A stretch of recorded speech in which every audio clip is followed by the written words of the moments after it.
20. As every Redskin fan knows, they've got to win them all down the stretch now to make the playoffs. Buffalo is a team that can upset good teams. They've beaten Atlanta and New England.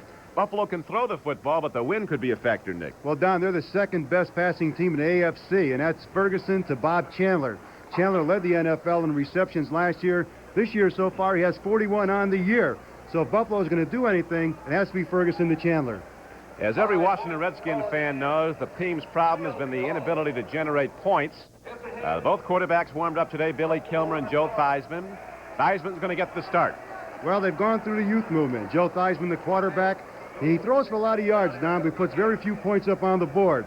And if Washington's going to get to the playoffs, what they have to do, there's a lot of contention that they should be playing Billy Kilmer, the heart, the old man, the man who has a heart as big as this stadium. So we'll see. There's a lot of rumors going around that Kilmer may play today.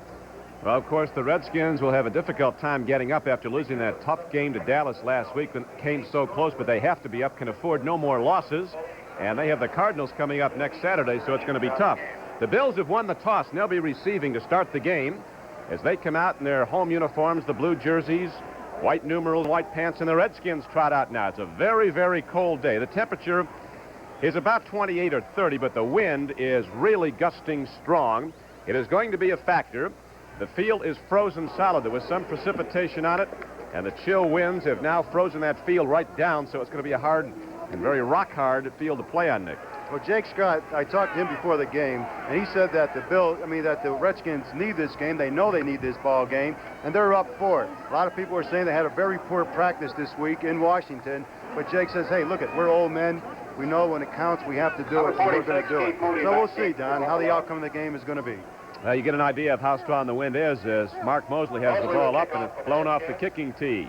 Keith Moody is going to be back deep for Buffalo. Oh, he is a second-year return man out of Syracuse. Got excellent speed. Buffalo has some good return men, and this is a very unusual team. Obviously, they're 2-9. They're going nowhere. They are nowhere. But they did beat Atlanta, and they did beat New England. And ultimately, those two losses to those clubs might cost Atlanta and New England a playoff spot. Mosley's kicking with a wind behind and hits a high spinner. Here's Keith Moody at the 15, to the 20, to the 30, and out of bounds. So the Bills will go on offense first and 10 as Larry Jones came down on teams to make the play for Washington. There are the interior blockers for the Buffalo Bills. These, for the most part, are the guys who were in there when O.J. Simpson went over 2,000. Kimbrough will start with Chandler as wide receivers. Reuben Gant is the tight end. Seymour's out with an injury, Paul Seymour. Ferguson, the quarterback, Roland Hooks, and Jim Braxton, the setbacks. As you know, O.J. Simpson is out after undergoing knee surgery.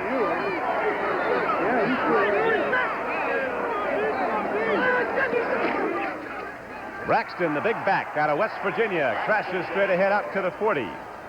So the Bills go behind their all-pro right guard, Joe DeLamielleure, and get the ball out to the 40. That's how the Skins break down on the front line. McDowell and Lorch are the defensive ends. Butts and Talbert are the tackles.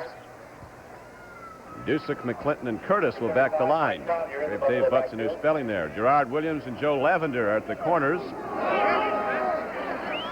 Now Mike Collier comes in the offensive backfield of Buffalo with Jim Braxton. Kimbrough in motion, 82. Mike Collier runs the football and gets ahead for, appears to be first down yardage, Nick. One of the biggest problems so far for the Bills this year has been a disappointing effort of Jim Braxton. The big fullback, 6'1", 240 pounds, 6 years out of West Virginia, has carried the ball 84 times for only 271 yards, which is way below his average. Maybe they're saying O.J. Simpson's not there, that's the reason, but Braxton, I've played against him many times, Don. He's a super back, and I can't understand these statistics. He's a full load, 240. First and 10, Buffalo, with the Bills 44. Free football, Ferguson eludes one man, then goes down. Nicely done by Brad Dusick, who was coming strong, and that arm tackle worked. Ferguson doesn't have a lot of weight, plays at about 188. Looked like a busted play on that, Don. Looked like he wanted to hand the ball to Braxton, but he missed the handoff. Out there, it's really slippery, like you said. A lot of ice has formed on the field, so it could be a little treacherous today. And I think, Nick, you're going to see a lot more fumbles before it's over because that wind is brutal. Chill factor has to be 0 or below. Ferguson is throwing into the wind. Going to be second And long yardage now for Buffalo. Ferguson takes a look. In the flat he goes, and Chandler with those brilliant hands makes the reception. He catches everything. Bob Chandler, former captain of Southern California Rose Bowl champion team. Just completing law school. He's a guy that, no matter how the Bills are doing, you always know you're going to see a good performance from Chandler. As you're pointing out, Nicky had 9 balls caught in the Oakland game Monday night. That's right. Chandler is a legitimate all-pro, and he's working against number 45, Gerard Williams. If there's a weakness in our Redskins secondary, it is Williams. John Kimbrough, wide to the left. Chandler is to the right. It is 3rd down and 10, so the Redskins will be teeing off and coming with a big pass rush. Linebackers drop in zone coverage. Ferguson throws downfield to Reuben Gant, and the ball is broken up by a guy who just plays great, strong safety, Kenny Houston. Houston and Eddie Brown, the deep backs for the Washington Redskins. There is a penalty marker down. It's in the Bills' backfield, however, so it could be a hold. That's the signal against Buffalo. Well, it's 3rd down and 10. I feel right now the Redskins are refusing to try to get the ball because Buffalo was punting into the wind, so they should end up with decent field position. And that is the case. The Redskins decline the penalty, so punting into the wind now is Marv Bateman.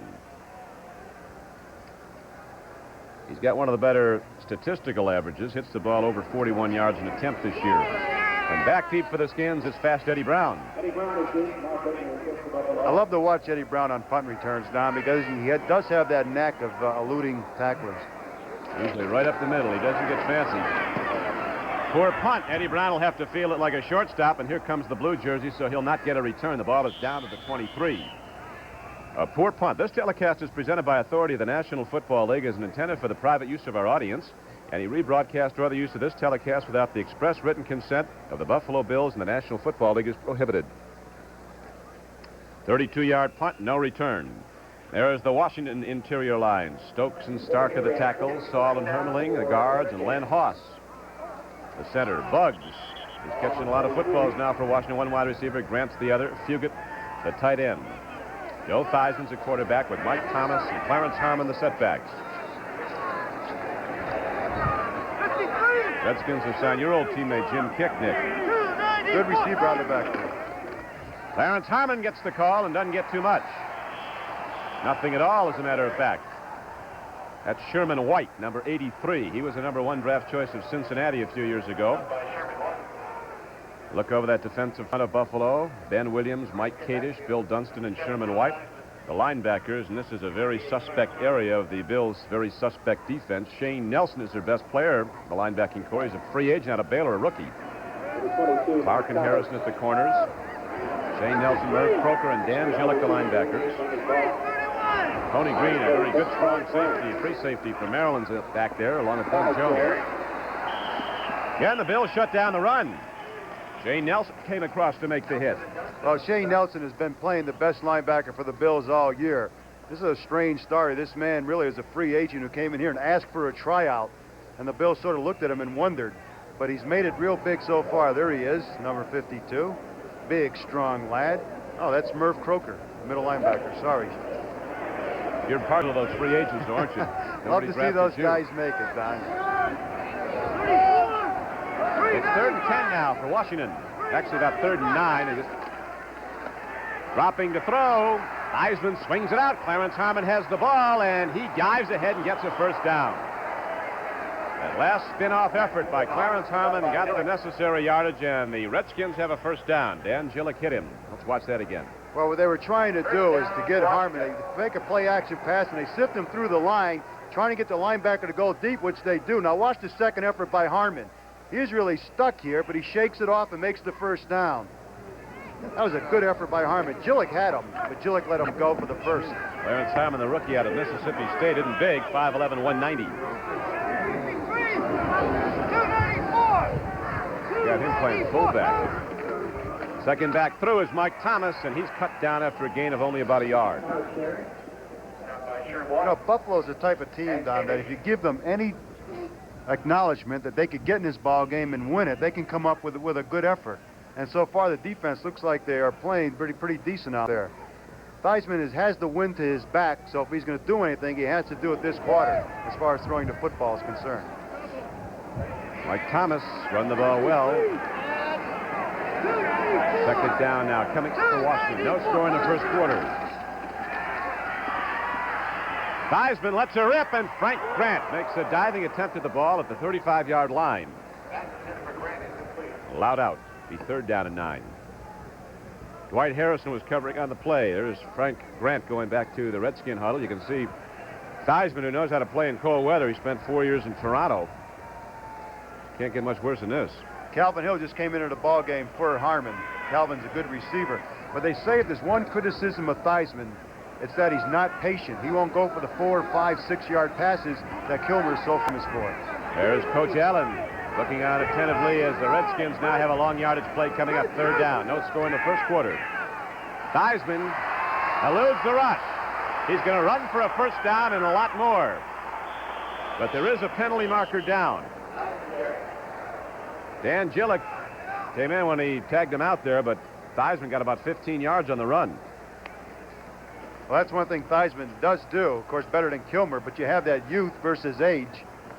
He was able to shake off the pass rush and make the first down, but it's against the Skins, and the Buffalo Bills will take the penalty, obviously. Buffalo doesn't get to the quarterback much. In fact, they're about as weak a rushing team as there is, although they're generating a pretty good pass rush here. Number 74, false start. That's George Stark, we'll give credit to. The Bills have only 15 sacks all season. That's through 11 games.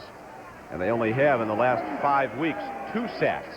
You know, an interesting statistic, Don, is that the Washington Redskins quarterbacks have been sacked 47 times so far this year. And a lot of that has to do with Theismann scrambling. Here comes Mike Thomas, and he gets good yardage, running the ball out across the Redskin 40-yard line. Mario Clark ran him out of bounds. Well, an obvious passing situation, and Theismann decided, well, they think it's going to be pass, so I'm going to run, which he did. Let's see if he got the first down. It's close. It is. It's a first down. Redskin first down, so it was a good call because it worked by Theismann. The ones that work are all good calls. Yeah, they're all great calls. Everybody said, gee, they caught the defense napping. But when they don't work, everybody boos because they should have thrown the football. Here's something Washington fans will be interested in. The Giants are leading St. Louis 7-0. Bob Hammond just ran in from 15 yards out. Weaving and darting is Mike Thomas, and he gets across midfield. On a first down carry, watch the Washington blockers now as you took a look from the end zone. There's a penalty flag down on the field, but let's watch the interior line. Hermeling, Saul, but just good moves by Thomas. Very elusive runner. When he wants to play football, there's very few backs who are better than Mike Thomas. You see it, 172 rushes this year for over 600 yards, which is a little below his average, but that's because John Riggins is not blocking for him. Personal foul, unnecessary roughness, number 24. First down. Doug Jones was unnecessarily rough, says Ben Dreith, the referee, and so the ball's advanced down to the 33-yard line of the Bills. So Washington now starting to mount a challenge in the first quarter. There's no score here at Rich Stadium.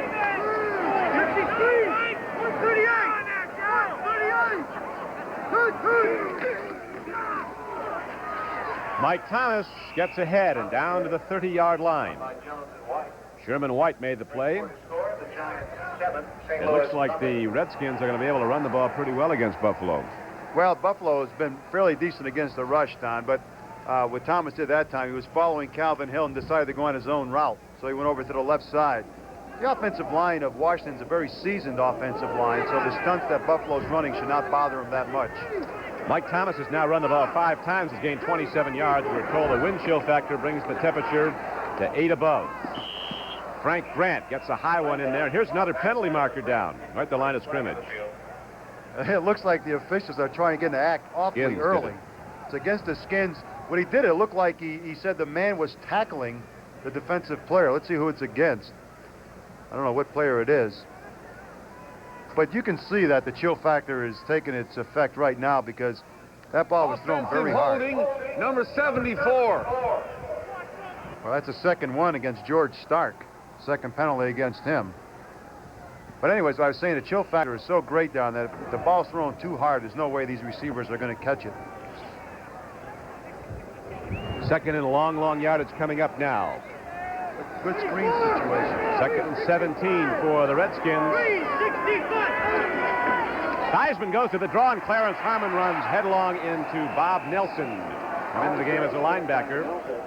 So that brings up 3rd and long yardage for the Redskins. Bob Nelson coming in as a linebacker. The Bills have 8 players that started the first game this year that were here at Buffalo in 1975, 8 offensive players. And that team scored over 400 points. So there is some personnel still here at Buffalo. That's right. Mario Clark and Tony Green have 13 interceptions between them. So there's some guys back there who can get their hands on the football.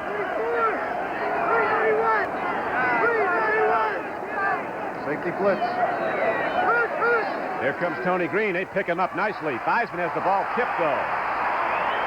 Very nearly intercepted. They picked up Tony Green, but somebody else got through. Bob Nelson tipped the ball, it looks like, 56. Watch Tony Green on the right-hand side of your screen. Now, he's picked up by the backs, Harmon and Calvin Hill. But to the outside, we see Jones coming in, and it's tipped by the linebackers. It looked like Gillick tipped the ball, so they were going to Gant. To Fugit, but the ball was tipped. So now the Redskin drive comes up short, and there is Mike Bragg in the game to punt the ball. John Kimbrough and Keith Moody are back for the Bills. Kicking with a wind at his back.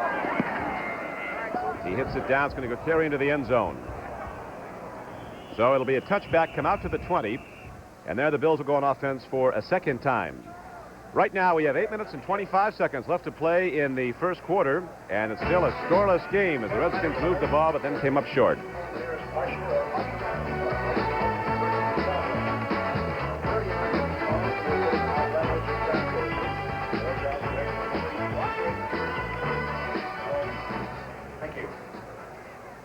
Good. Well, we got some good crew in this booth here, too. See that sheepskin coat there right behind you? Yeah, there's some gloves in there. Okay, just give me the gloves. I appreciate it. Right. They got this down to a fine art. Right. I've got nice gloves. Good. Thank you.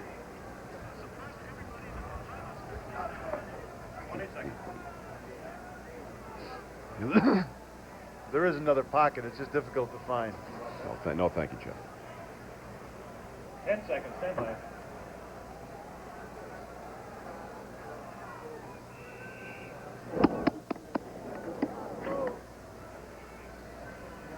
With Nick Bonacani, who's putting his gloves on right now. He's got that 305 area code blood down in Miami. This is Don Crickey at Ritz Stadium. The Bills have the ball. They go up the middle to big Booby Braxton. Jim Braxton hits ahead.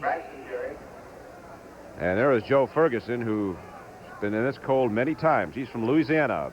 Well, not only has he been in this cold. Oh, there's the Giant St. Louis score, 7-0 in the first quarter. Redskin fans are happy to see that. But Joe Ferguson has been chortled, booed, applauded. He's had everything happen to him as a quarterback here with Buffalo. I tell you, I've seen him a lot. I think he's a very, very good football player. He's underrated. They have people around him with Simpson in there. That kid can play. He's going to keep on pitching. He drills it down, and Reuben Gant got the football. Very nearly picked off by Kenny Houston, who came up to make a play on the ball. Brad Dusick knocked him down, but Reuben Gant, big guy out of Oklahoma State, who's playing out his option, takes the ball away. He's got the good gloves going also there, Nick. That's right. Reuben Gant is a good tight end. 32 receptions for 524 yards this year. Many people think that Paul Seymour, who's been starting at tight end, should be an offensive tackle, and Gant should be the starting tight end. Well, the reason he's playing today is because Seymour is hurt. Chandler, 81, is in motion. First and 10. Here comes Roland Hooks. You got to work hard to get yards going wide against the Redskins. Brad Dusick was on the stop, along with the dancing bear, Ron McDowell, who resides in the offseason in nearby Eden, New York. Former member of the Buffalo Bills. You know, that was a great defensive team when McDowell played here at Buffalo. They had Sestak and Dunaway. And then they had McDowell. They had a guy named Tom Day that very few people remember. It was one of the best defensive lines in football. Well, they made a mistake letting McDowell get away. Big fella can still play in his 17th year. Jim Braxton and Roland Hooks combine on the carry, and actually the man went down with, here comes another back in, and a couple of penalty markers come floating down after the play was over. The reason for the penalty markers there was some jostling going out on the right flank. Chandler went down and was hit by Williams, and then he retaliated, and Williams retaliated back. So let's see who it's against. It's against Washington for unsportsmanlike conduct, so they'll march off 15 yards against the Redskins. So that keeps the Bills' drive going. So that's on a 40-yard line of the Washington Redskins. You know, you have to point out that this Bill team is, here we go. Face mask, 15 yards, first down. Didn't get a number. Let's see here now. See up the top of the screen, you see number 81 Williams, and number 45 Williams, and 81 Chandler. And look at Chandler's chin strap. I'll tell you one thing, Gerard Williams is going to have a long afternoon going against Chandler all day. Straight ahead, the Bills run the ball up the gut, get it inside the 35-yard line. The wind is very much a factor now. Buffalo is way out of field goal range. They're kicking into a very strong gusting wind, up about 25 miles an hour. Now, Roland Hooks, who took over when O.J. Simpson got hurt, has played well as far as carrying the football is concerned. The big rap on Roland Hooks is that he fumbles the football. He's had 6 fumbles in the last 3 games. So therefore, that's why they substitute back and forth between Collier and Hooks. So that rap is pretty well founded, isn't it? Right ahead, Booby Braxton pushes ahead, and Braxton gets it down to the 29-yard line. He gets a first down. This Buffalo team is very difficult to assess. They went out to Seattle and were humiliated, you'll recall, by the Seahawks. Seahawks ran up, I think, 56 points on them. And then the next week, Buffalo went to New England and ended up beating the Patriots 24-14, and the game wasn't as close as that score. So they can get nasty, Buffalo. Well, Roland Hooks in that ball game ran for almost 200 yards against the Patriots, which is not a shabby defense. That might have been the clincher for the Patriots as far as their playoff hopes are concerned, that loss. Buffalo also beat Atlanta here 3-0. They go right back to the run. This time the Redskins close it down as those linebackers fill quickly. The knockdowns at the 30-yard line for a loss of a yard. It'll be 2nd down and 11. Mark Murphy, or Jake Scott, came up. Your old pal from Miami. Oh, Jake the Snake. I think he's well respected on the Washington Redskins. The people love him in Washington. The man will play hurt. He played against the Dallas Cowboys with 3 broken ribs when no one expected him to even suit up. They're still broken. Boy, he's some player. He's an exceptional athlete. He and Kenny Houston are 2 tough cookies. Some think Kenny Houston's the best defensive back in football. Pretty high rating. Terrific player. Here comes Ferguson taking a look, swings it out. John Kimbrough is looking around at somebody who was ready to bang him right in the small of the back. Joe Lavender. John Kimbrough took his eye off the ball. Well, if we had a shot of that, we show people what they mean when you say they hear footsteps. Footsteps are those things, are the crashing of the feet on the turf when you're about to catch the football, and that's what he heard. He was waiting for the hit before he had the football. There's Joe Lavender, one of the few men in the NFL who wears glasses. Bob Greasy, the quarterback from Miami, one. Joe Lavender, another one. Chuck Muncie. Chuck Muncie, the running back from New Orleans. I think we got them all. I think that's it. Not bad ball. 3rd and 11 for Buffalo. The Skins drop back in zone coverage. Ferguson almost loses it. Puts it up. Chandler catches the ball and loses it. Chandler had the ball, but Houston put the big hit on, the big hurt, and the ball popped free. It doesn't often when Chandler gets it. Yeah, when Chandler gets his hands on a ball, it's normally automatic first down or reception. There he had possession of the football for a split second, but Kenny Houston, like he does so often, stripped him of the ball. Give you an idea of the win. There's Marv Bateman in the punt, even though the ball's at the 30-yard line. They know they've got no shot at a field goal going into the win. He'll be angling the ball, big rush. Hits it straight down. Well, that was about as poorly done as you're going to see. Well, that's ridiculous because all they gained were 10 yards on that exchange, which is, it doesn't make any sense, Don. You might think either go for a fake punt or what you do is run an offensive play. But no score. We'll be back.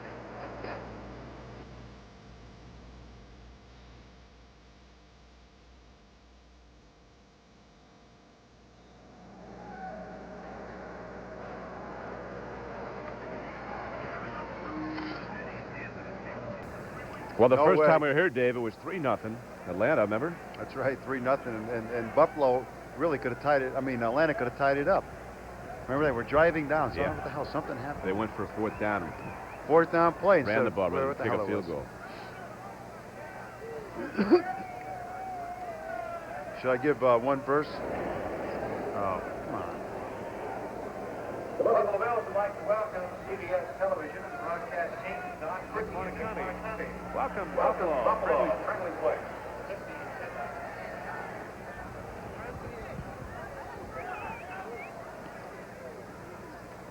They just welcomed us here to Buffalo, Marv.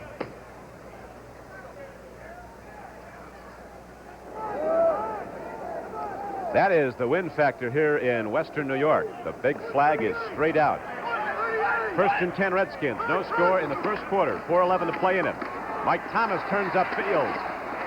Thomas is picking his way through the Buffalo defense and is knocked down to the 29-yard line. Got about 9 yards on the play. Mike Kadish knocked him down. How did Miami? They drafted him number 1, then cut him, huh? Well, the book on Mike Kadish is he came down to Miami about 30 pounds overweight, and so Shula told him, look at Mike, you need to take off the 30 pounds, and he reluctantly did so, and Shula thought he had sort of a bad attitude, but we just felt it was the youth in him.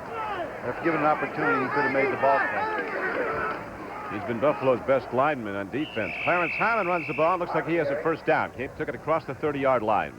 Sherman White, 83, and Bill Dunston on the stop. As the first quarter clock winds down, 3:25 and running, still no score on the board. The Redskins in their first possession ran the ball well, particularly Mike Thomas. Got it down to the 30-yard line of Buffalo. Then a penalty against the Skins took them out of range, and passes were incomplete, and finally they punted the ball. They did move the ball in their first possession. Now it is 1st and 10, and here comes Theismann sprinting out. Fugit was there, and Grant was there, and it was perfectly thrown between them. Well, it was good coverage on that. It was a sprint-out pass, meaning Theismann sprinted out to his right. And the Buffalo defense adapted real well. They all came over, flooded their area with defensive players, and Theismann could not find anybody open. Don, you're from Buffalo, and I played many games here. You know, and I look around the stadium and see probably 20,000, 25,000 people here. I mean, it's almost sickening because they are great fans here. Well, 2 years in a row, they led the NFL in attendance. Just 3 years ago, last time, 80,000 a game. Dan Gillick makes the stop. This, of course, is a working town, and it's not an expense account ticket. It comes out of people's pockets, and if the Bills don't win, they don't. If they do win, they fill the place. The Giants continue to lead the Cardinals 7-0 on that 15-yard run by Bob Hammond in the first quarter. So the St. Louis Cardinals have a problem right now playing at the Giants ballpark. The Giants were humiliated by the Cardinals, you may remember, 5 weeks ago, lost 28-0 on a Monday night. The Giants might be a little angry today. Oh, yeah. Theismann looks on 3rd and 11, lets her rip, and Danny Bugs had the ball and lost it. Awful tough to catch a hard-thrown ball in this weather, but Bugs almost had it. On the defense was Dwight Harrison. Well, that was a great hit by Harrison because Bugs was just tucking the ball away, counting the first down, and Harrison just stripped him of it. Now, getting back to the crowd factor, you know, the Buffalo Braves and the Buffalo Sabres, you can't buy a ticket to the Sabres games, Don. No. They say that you have to put in on a waiting list. The Sabres in the National Hockey League and the Braves in the NBA. Yeah, they draw if they give him something to go out for. Bragg hits a line drive downfield. The wind at his back. Keith Moody fields the ball on the run, loses his footing, and then waffled. Coming down to make the play for the Redskins. Looked like might have been Mark Murphy, young guy out of Ron McDowell is also down in the play. He guy covers some ground. Still 0-0.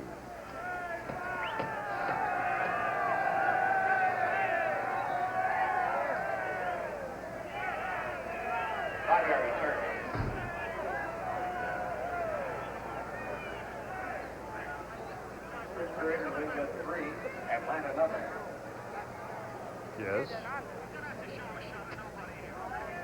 Be our Yeah. guest. You're nobody when nobody loves you. Okay. Dodge is the car of the Buffalo Bills this year. The Bills are pleased to be associated. Can I give a little you're nobody when nobody loves you? Get out of the Thank you. 78 Dodge cars and trucks and your local 5 Steelers.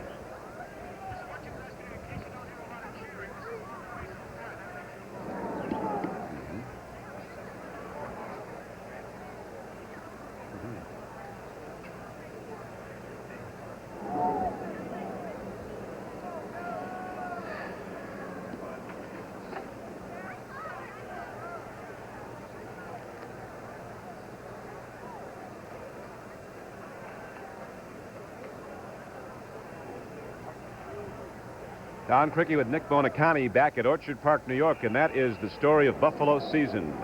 2-9 and no people. Nothing out there. Well, there's some there, but not like usually. It is 1st and 10 now for the Buffalo Bills. Again, they bring Chandler in motion. They're trying to throw Gerard Williams as many problems as they can. Handoff goes right up the middle. Bills move it out. Braxton carries. Hits the ball out to the 39-yard line. In Atlanta, Don, New England leads Atlanta 3-0 on John Smith's field goal, 36 yards. And then Pittsburgh, I guess they're playing at, no, Seattle's playing at Pittsburgh, and Pittsburgh leads 7-0 on Terry Bradshaw's 5-yard run. Tell you one thing, the Steelers are starting to smoke a little, aren't they, Don? Oh, yeah. But New England, Atlanta is a very important game because both of those teams are fighting for a playoff spot. Second down coming up, 2nd down and 5. Ferguson takes a look, fires in the flat, and Lavender screens off the ball nicely. It was intended for Bob Chandler, and I think Ferguson intentionally triggered it high because Lavender was right there. Well, he took too long to throw the football. He went back and he looked, and by that time Lavender had recovered and came up. Had the ball been thrown perfectly, Lavender would have been in the end zone for a touchdown for Washington. So we have now coming up for the Buffalo Bills, 3rd down and 5. The ball is out to their 39-yard line. That is John Kimbrough, a rookie from St. Cloud State. He's a burnt out in the left flank, 82. Reuben Gant, the tight end, can go deep, and he splits out 5 yards to the right. Chandler at the top of your screen. Ferguson goes to the run, and the dancing bear makes the big play. Ron McDowell smelled it out, and the Bills will have to punt it back to Washington. Well, they had a safety blitz on. Jake Scott was also there to help out McDowell if in case he missed him. So Washington must have known something. Ron McDowell makes those smart plays game after game. You talk about a loved ball player. Boy, do they love him in Washington. I think the older he gets, the more respect he gets. Dan Deerdorf says he plays the run better than anybody's ever been against. A poorly punted ball. The wind had something to do with it. It takes a Washington hop back the other way, so the Redskins are going to get good field position to start this drive at their 47. Bateman has given the Bills nothing so far. That's what you call a shank shot. The shank shot going off to the left, so Washington will come back on about the 45-yard line. Good field position.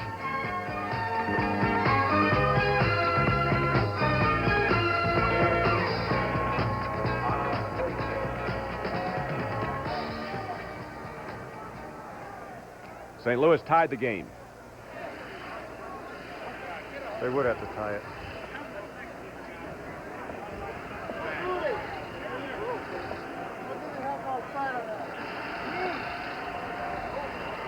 Joe, how you doing? Boy, 3 stiffs for that. Huh? 3 stiffs. I'm remember Hank Green. Hank Green did that. There's a Class of 62 well represented here, eh, Hank? Hey, can you guys get the air conditioner? I smell some alcohol emanating from the top row there.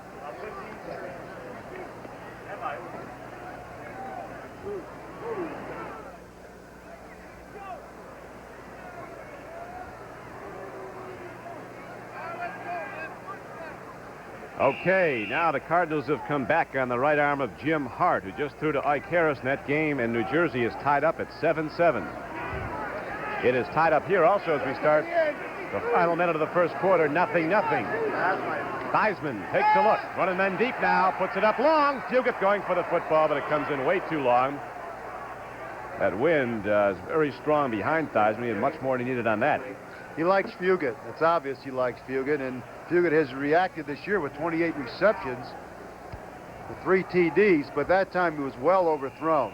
Big thing, Fugit catches the ball deep. He's averaging over 19 yards a catch.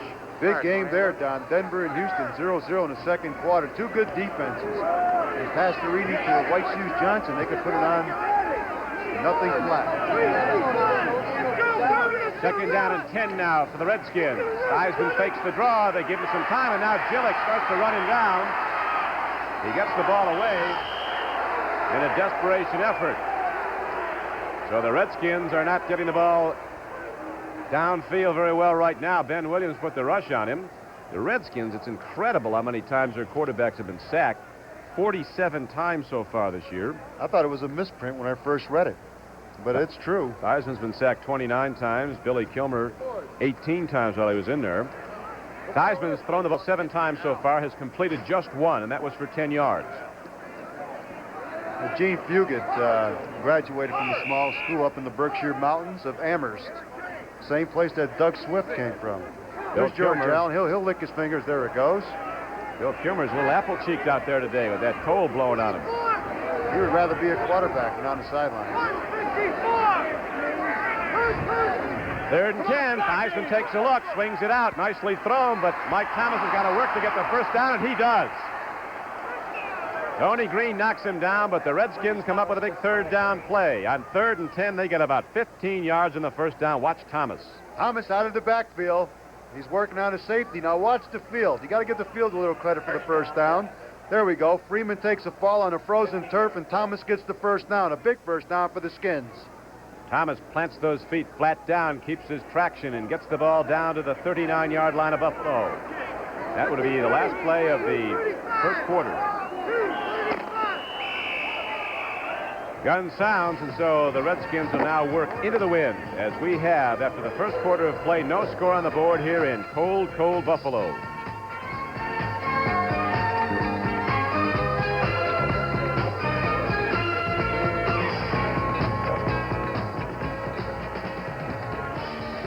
I'm going off headset for a moment.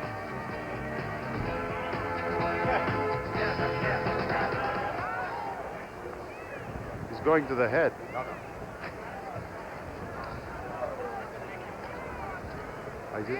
Is heads not permissible?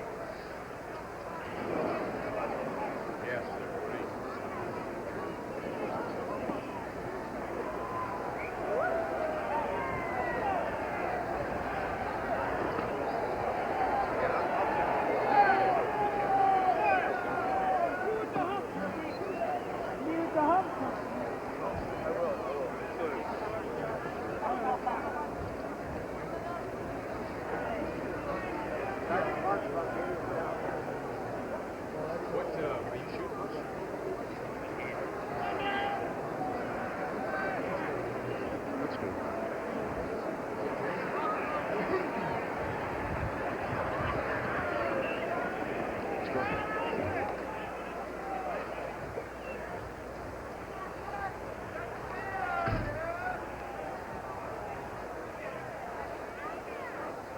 Tampa Bay is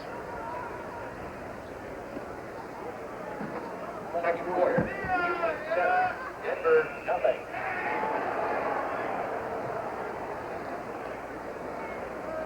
The Redskins are moving the ball downfield now. They have it inside the Buffalo 40-yard line for a second time in the game. Still no scored up. We start the second quarter. Theismann taking a look deep. Lets her rip. Frank Grant going for the ball, and it's underthrown.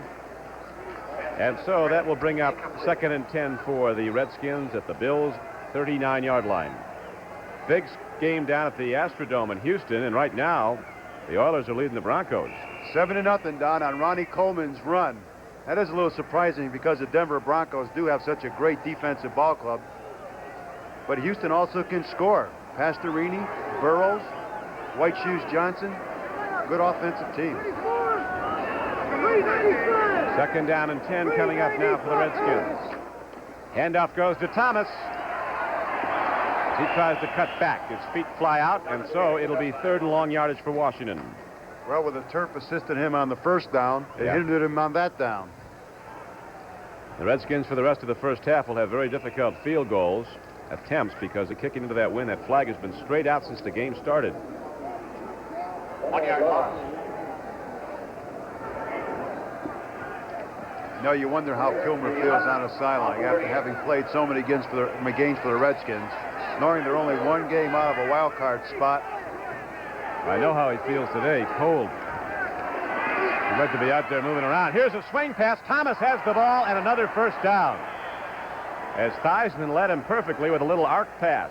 And Mike Thomas has played a lot of football here for Washington today. Is knocked down by Freeman, but he gets a first down. Well, what they're doing is they're putting the safety Freeman on Thomas, which is a good defensive tactic, but Thomas is beating Freeman on every play, and that time for a first down. So the strategy of Buffalo is not working, because normally a linebacker would cover Thomas coming out of the backfield, but they're using a safety, but to no avail. So that brings up first down and 10 now as the Redskins drive on. They've been down this far before, but then it came up short on a penalty. Thomas has to work hard to get a single yard. Shane Nelson and Sherman White around the stop for Buffalo. He's second and almost 10. He got less than a yard. Well, that really hurts when you hit the turf that hard, Don. It's a frozen surface, and he was slammed down that time by Kadish and by Dunston. Those guys are trying to deliver blows out there, and Thomas is trying to make the moves, but the turf is really slippery. It is second down and 10 coming up. Theismann throws, Fugit catches, goes out of bounds inside the 20. Bring up third and about 3 now as Doug Jones knocked him out of bounds. Fugit turning out. The Buffalo Bills are blitzing about 50% of the time. That time Gillick went, and Croker, the middle linebacker, also went, but Theismann read it and got the outlet pass out to Fugit. Third down and about 3 coming up for the Washington Redskins at the Buffalo 19-yard line. A big play now. We'll see if Theismann tries to fire a short one or Mike Thomas run the ball again. Mike Thomas gets the call, and Mike Thomas again delivers for Washington. The money yards as he brings it inside the 15-yard line. People here in Buffalo are booing every time they take Kadish and number 59 Nelson out of the game. And what they do is they put an extra defensive back, and you see Thomas here running against a nickel defense, which is not a good defense against the run, because you don't have a defensive lineman in there, and you take out a linebacker and you put in a couple defensive backs, and those defensive backs really don't play to run as well. So it has not worked for the Bills. Thomas has gained 39 yards and 10 carries for Washington. Again, Mike Thomas is the first back through. Using a lot of that trap blocking, the Redskins. Well, they do. They like to do is fake to the fullback, who is Calvin Hill, then come back and give it to Thomas on the inside trap. They're blocking with Ron Saul and Terry Hermling doing a cross block up the middle. So they're working on the guts of the Buffalo Bill defense, which is Kadish and Dunston. Ball is now down to the 12-yard line. There's no score in the second quarter. 11:49 to play in the first half. Thomas and Calvin Hill, the setbacks for the Skins. Theismann looking over the middle. Here comes the rush. Theismann throws, and Fugit has the ball, and a first down, and maybe a touchdown. He's got it all. So the Redskins all of a sudden start to connect as Theismann drills it down to Gene Fugit on a broken play, and he just worked his way for the first down, kept on working, and got into the end zone. It's called a lack of a pass rush, and Theismann has all day to throw the football. He looked for Grant, who was covered. Then he saw Fugit sitting on his sideline all by himself. Now this is just power. He just powers his way into the end zone, running over Doug Jones for a touchdown. Dancing around on Little Cat's feet. Mosley now will try the point after. Hitting it into the wind, and he puts it right through the middle. Dallas Cowboys, Coach Allen says, were a little unfair with Mosley last week. They went after him when he kicked the ball off. So the Redskins drive down the field and put the first points up as you see Joe Theismann in the process.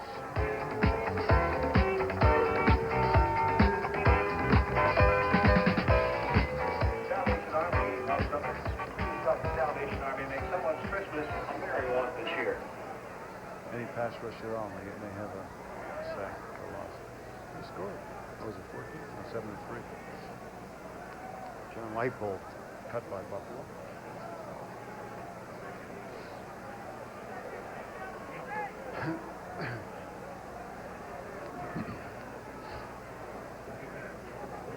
Dad, I don't have a card. Heisman Trophy.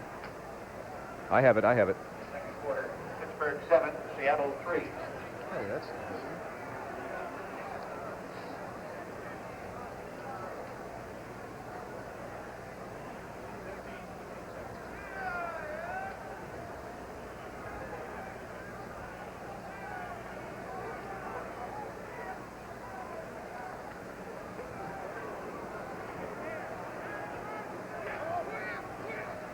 Thank them very much, whoever they may be. They spelled the names right even. That's your wife, Don. She's up That's- here early. All right.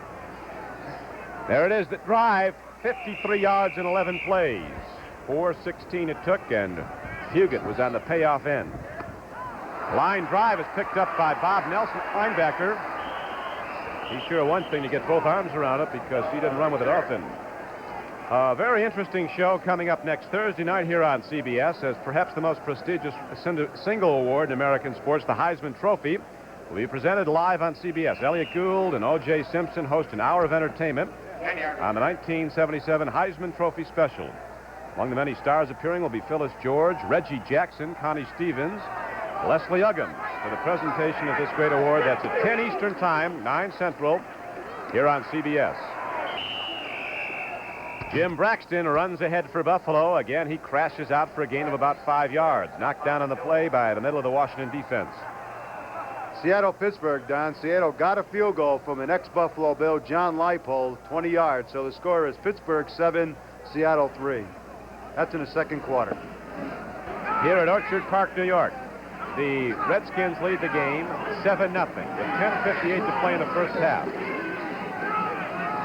Mike Cutler, recent acquisition, runs the ball and looks like he has a first down for the Bills as he gets it out to midfield. Brundage knocked him down along with Ron McDowell. You know, they're running the ball very effectively. Braxton's running good. Hooks is running good. Here you see Collier just using his bull. He runs over my buddy Jake Scott, and Kenny Houston finally brings him down, but not after he gets a first down.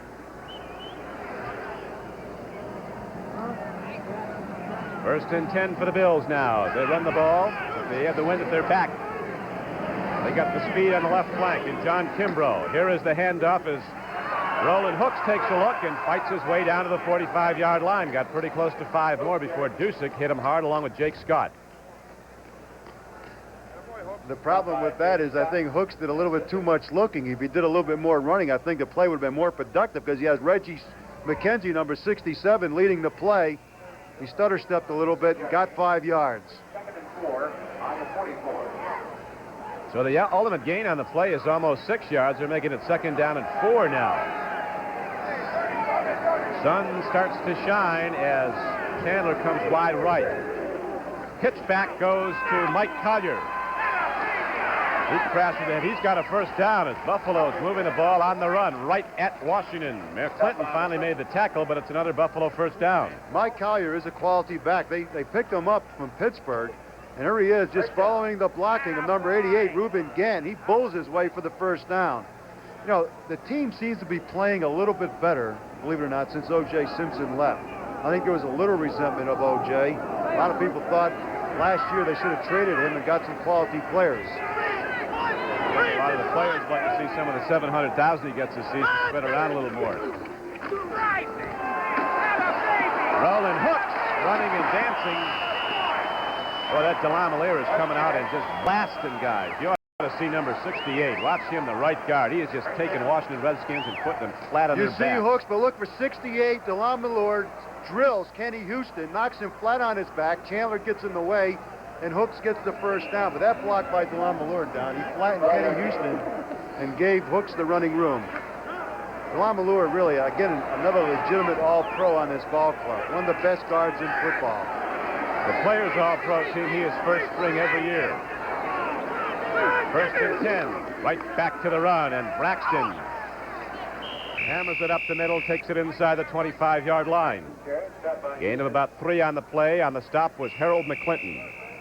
I think Reuben Gant is down on the ground, and if he's hurt, that's going to be a problem for Buffalo because Paul Seymour, the starting tight end normally for the Bills, it's also hurt. But he's coming out in the field right now, hurt and all. Paul Seymour is starting to come in.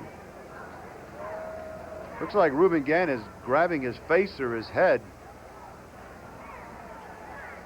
Well, while Reuben Gant is down, the Bills have a timeout on the field. 8:45 to play in the first half, and the Skins lead at 7-0.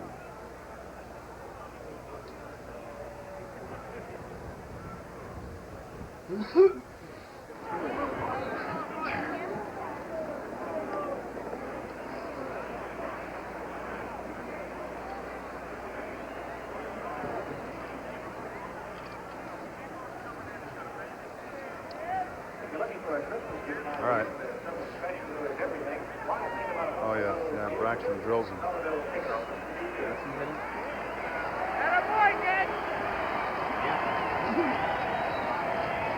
right. All right.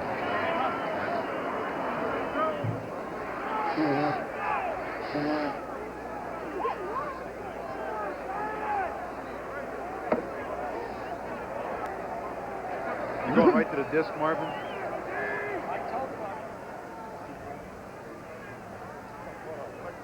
Going right to the disc. Well, we will, yeah. We're going. Watch, I'll do it.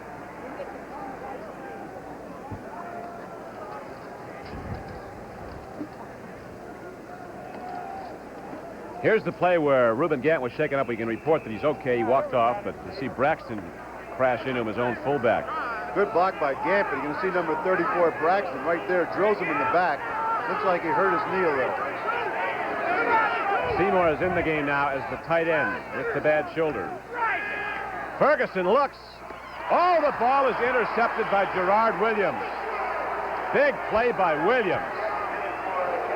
Gerard Williams with perfect position takes the ball away. They're looking for Chandler, and Williams comes up with an excellent defensive play. Ferguson's looking at Chandler all the way, but so isn't Gerard Williams looking at Chandler all the way and just steps in front. An easy interception for Williams, and it kills the Buffalo drive. And Washington has the ball on the 14-yard line of the Skins. Very interesting event coming up following this game. The Mixed Team Golf Championships from Largo, Florida.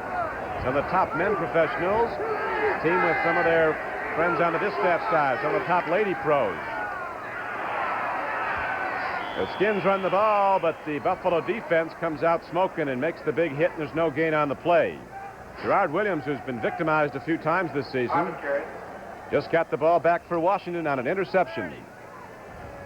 Buffalo's blitzing on almost every play when they think it's going to be a run. That time, Gillick went again. So let's see if they go with the linebacker blitz or the safety blitz this time.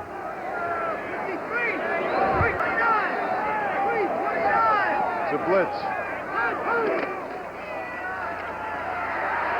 When Washington goes to the run on that blitz, they're not getting much because all those gaps are filled, and now the Skins will have third down and long coming up as they're unable to move the ball very far. Washington is leading the game 7-0 on the touchdown pass from Kilmer to Gene Fugit. There we go. They tied it up in the second quarter. Denver 7-7 with Houston. That was a Craig Morton pass to Riley Odoms. Big Riley, 13 yards. Second quarter, 7-7.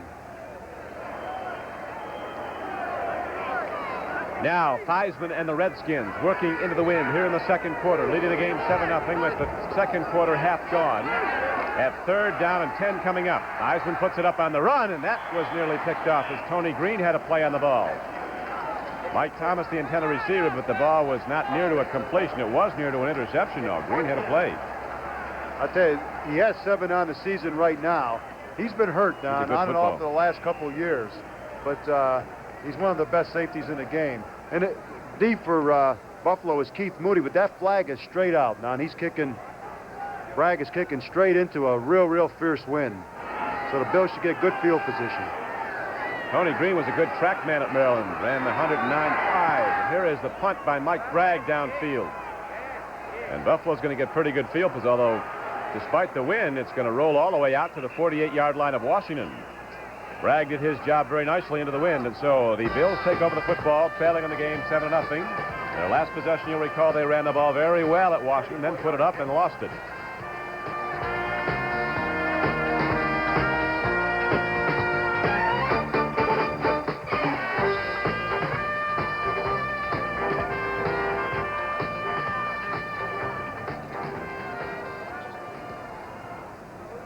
Back into the Buffalo lineup. Rubin's back. Yep.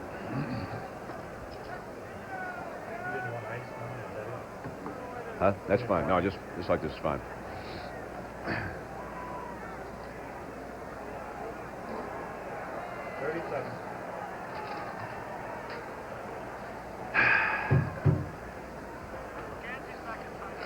Right.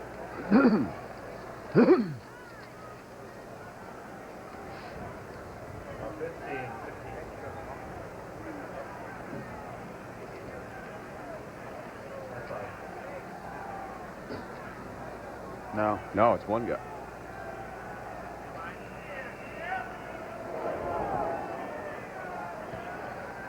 Back at Orchard Park, New York, the Buffalo Bills have the ball. 1st and 10 at the 49-yard line of Washington. The Skins leading the game in the second quarter, 7-0. Buffalo runs the ball, and Roland Hicks gets a good cut.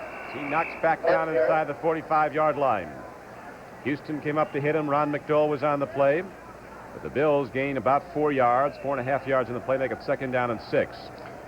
Gant is back in the game now, Nick. That's right, which means that they can go to the tight end because he's a good receiver. They're shuttling the plays in between Collier, number 35, and Hooks, number 25, so Ferguson is not calling his own plays.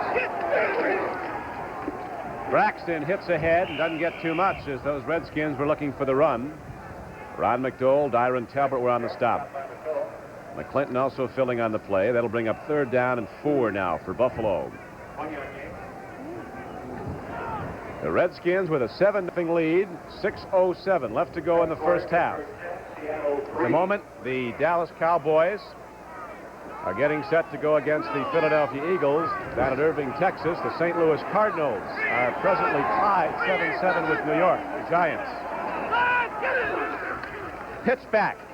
Roland Hooks looks for a hole, and the Skins knock it down short of the first down carry.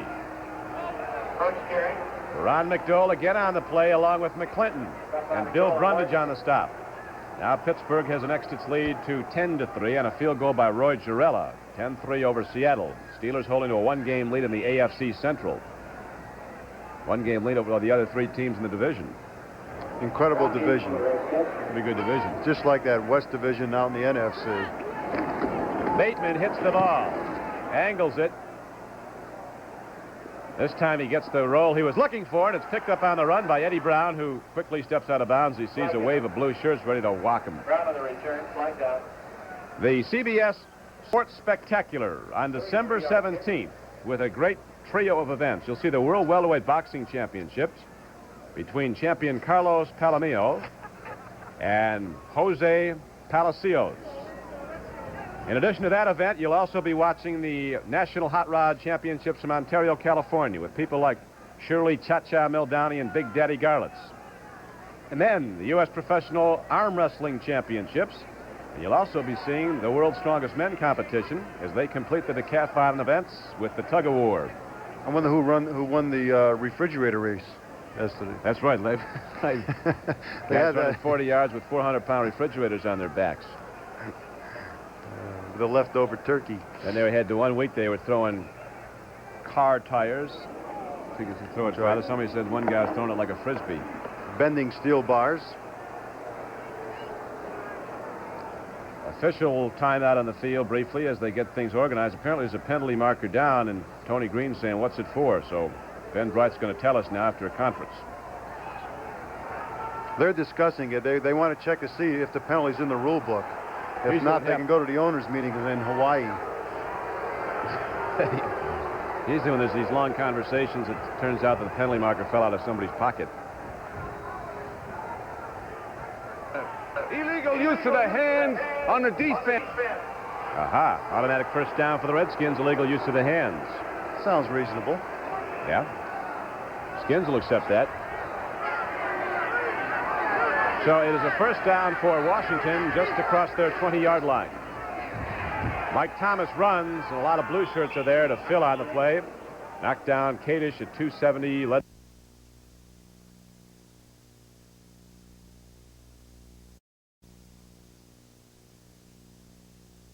who threw for 231 yards last week against the Cowboys. Had trouble getting started in the wind here today. He's been pitching the ball better. That one's tipped up.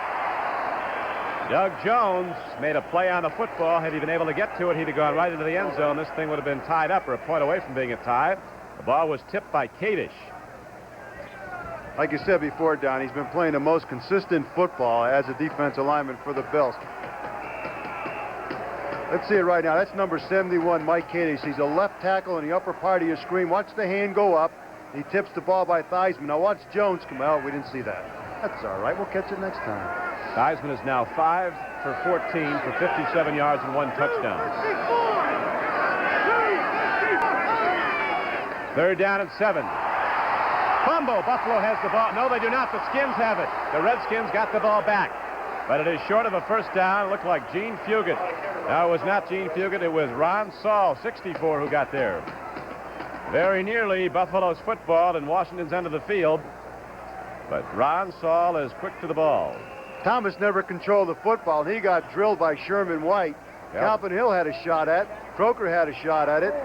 Sherman White almost had another shot at it. 4th down and 1 yard. That's the way it ended up. So with 3:55 of the clock running to go in the second quarter, the ball's going to be punted back now to Buffalo. Mike Bragg in the game, standing back at his 15-yard line. Redskins lead 7-0. Low punt. But it takes a Washington roll, and Keith Moody is not going to let it go. Not going to pick it up, and it rolls all the way down to the 30. So Bragg is punting well into this wind, rolling the ball at him. There are some great bowl games coming up on CBS. On Christmas Day, December 25th, you'll see Penn State, one of Joe Paterno's best teams ever, against an always tough Arizona State team. That's the Fiesta Bowl. Then on Saturday, December 31st, Stanford, with its All-American quarterback Guy Benjamin, goes against LSU, both those clubs with 8-3 records through the season. And then on Monday, January 2nd, the big bowl game, top-ranked and unbeaten Texas goes against Notre Dame in a game that probably will decide the national championship, as last night Notre Dame closed out regular season play, beating Miami of Florida at the Orange Bowl 49-10. Ferguson throws, and the ball is caught nicely by Roland Hooks. He is ahead for a pickup of 8 yards on the play. Roland Hooks getting in front of the pass coverage, it looked like, Dick, and going up to get it. That's right. Mike Curtis, number 32, had the coverage of Hooks. Mike Curtis is the second leading tackler on the Washington team this year, and there's going to be a problem that will arise when Chris Hamburger, who had a knee injury early in the year, came back and is ready to play, and Curtis is playing so good, Allen's going to have to make a decision. Mike Collier runs the ball and crashes right through the Redskin defense down to the 48-yard line. So with 2:50 left to go in the first half, Buffalo again runs the ball at Washington, and with good success. These things don't happen by accident. It all starts with the tight end, Reuben Gantz block, and number 34, Jim Braxton, making a good block here. And Collier sees some daylight to the inside and knifes his way down for a big first down for Buffalo. They're on the drive. First down on the 48. So far, Roland Hooks has run 8 times for 27. Braxton has 29. Collier has 38 yards and just 5 carries. Over the middle, free football. Lavender separates the intended receiver from the ball. John Kimbrough is going for it, and Lavender almost had it back. You know, that's a defensive coach's dream, to see a defensive back react like that on a ball. Because not only does it result in an incompletion this time, what it makes the receiver think when he goes back to the huddle is, I don't want to go back there again. A little intimidation, Don. You were never much for that, were you? Never. I never touched anybody coming over the middle. 358! 2nd and 10. Pitch back. Collier runs again. Boy, Buffalo's guards are getting out in front of the play, and they're getting yardage. As we wind down now to the 2-minute warning, we have 2:08 left to play. In the first half, the Redskins continue to lead the game 7-0. They scored in the second quarter on a touchdown pass from Joe Theismann to Gene Fugit. We have an update. The Giants now lead St. Louis 10-7. Joe Danello field goal, 20 yards. We'll be back in a moment.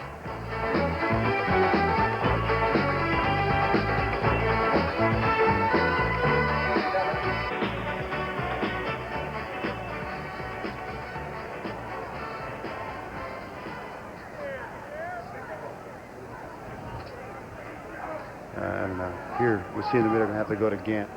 Just, you know, weaving his way down, just pick up the first down, get 5 yards. Yeah, I wouldn't even cover Kimbrough. Yeah. Can't Kimbrough? catch anything. No wonder he started to cone. The guy this time, he gets his hands. He has hands on 3 balls because he's come up with nothing. Say it. Say that.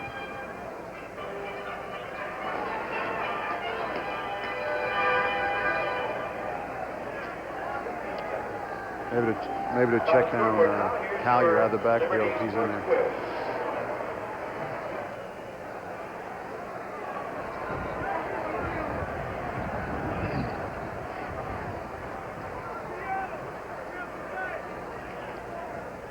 This is Don Criqui with Nick Bonacani back at Buffalo. The Bills have the ball. They trail in the game 7-0. You see 2 minutes left to play in the first half. Bills 0 for 4 on third downs. They have a 3rd and 5 coming up now. Kimbrough's had trouble holding on to the ball. Chandler is on the right flank. Kimbrough left. Tight end is out to the right.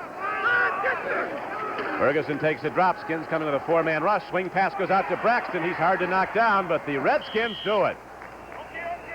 Gerard Williams came up and hit the big guy along with Brad Dusick, and Buffalo is stopped short of a first down. Now the clock winds down. They're going to send their punt in with a 1:49 to go. They ought to go for it, Don. There's no doubt in my mind. Buffalo has nothing to lose. Absolutely. They're 2-9 on a season. I mean, a punt to football here would be ridiculous. They're going to go for it. A good, intelligent decision. Whether they make it or not, it makes more sense. They're going with Collier, the big back, number 35, in Braxton. I'll tell you what the play is. A pitch back to Collier with the 2 guards pulling that 36 that they've been running. If he could throw the football, it'd be a good, nice halfback option.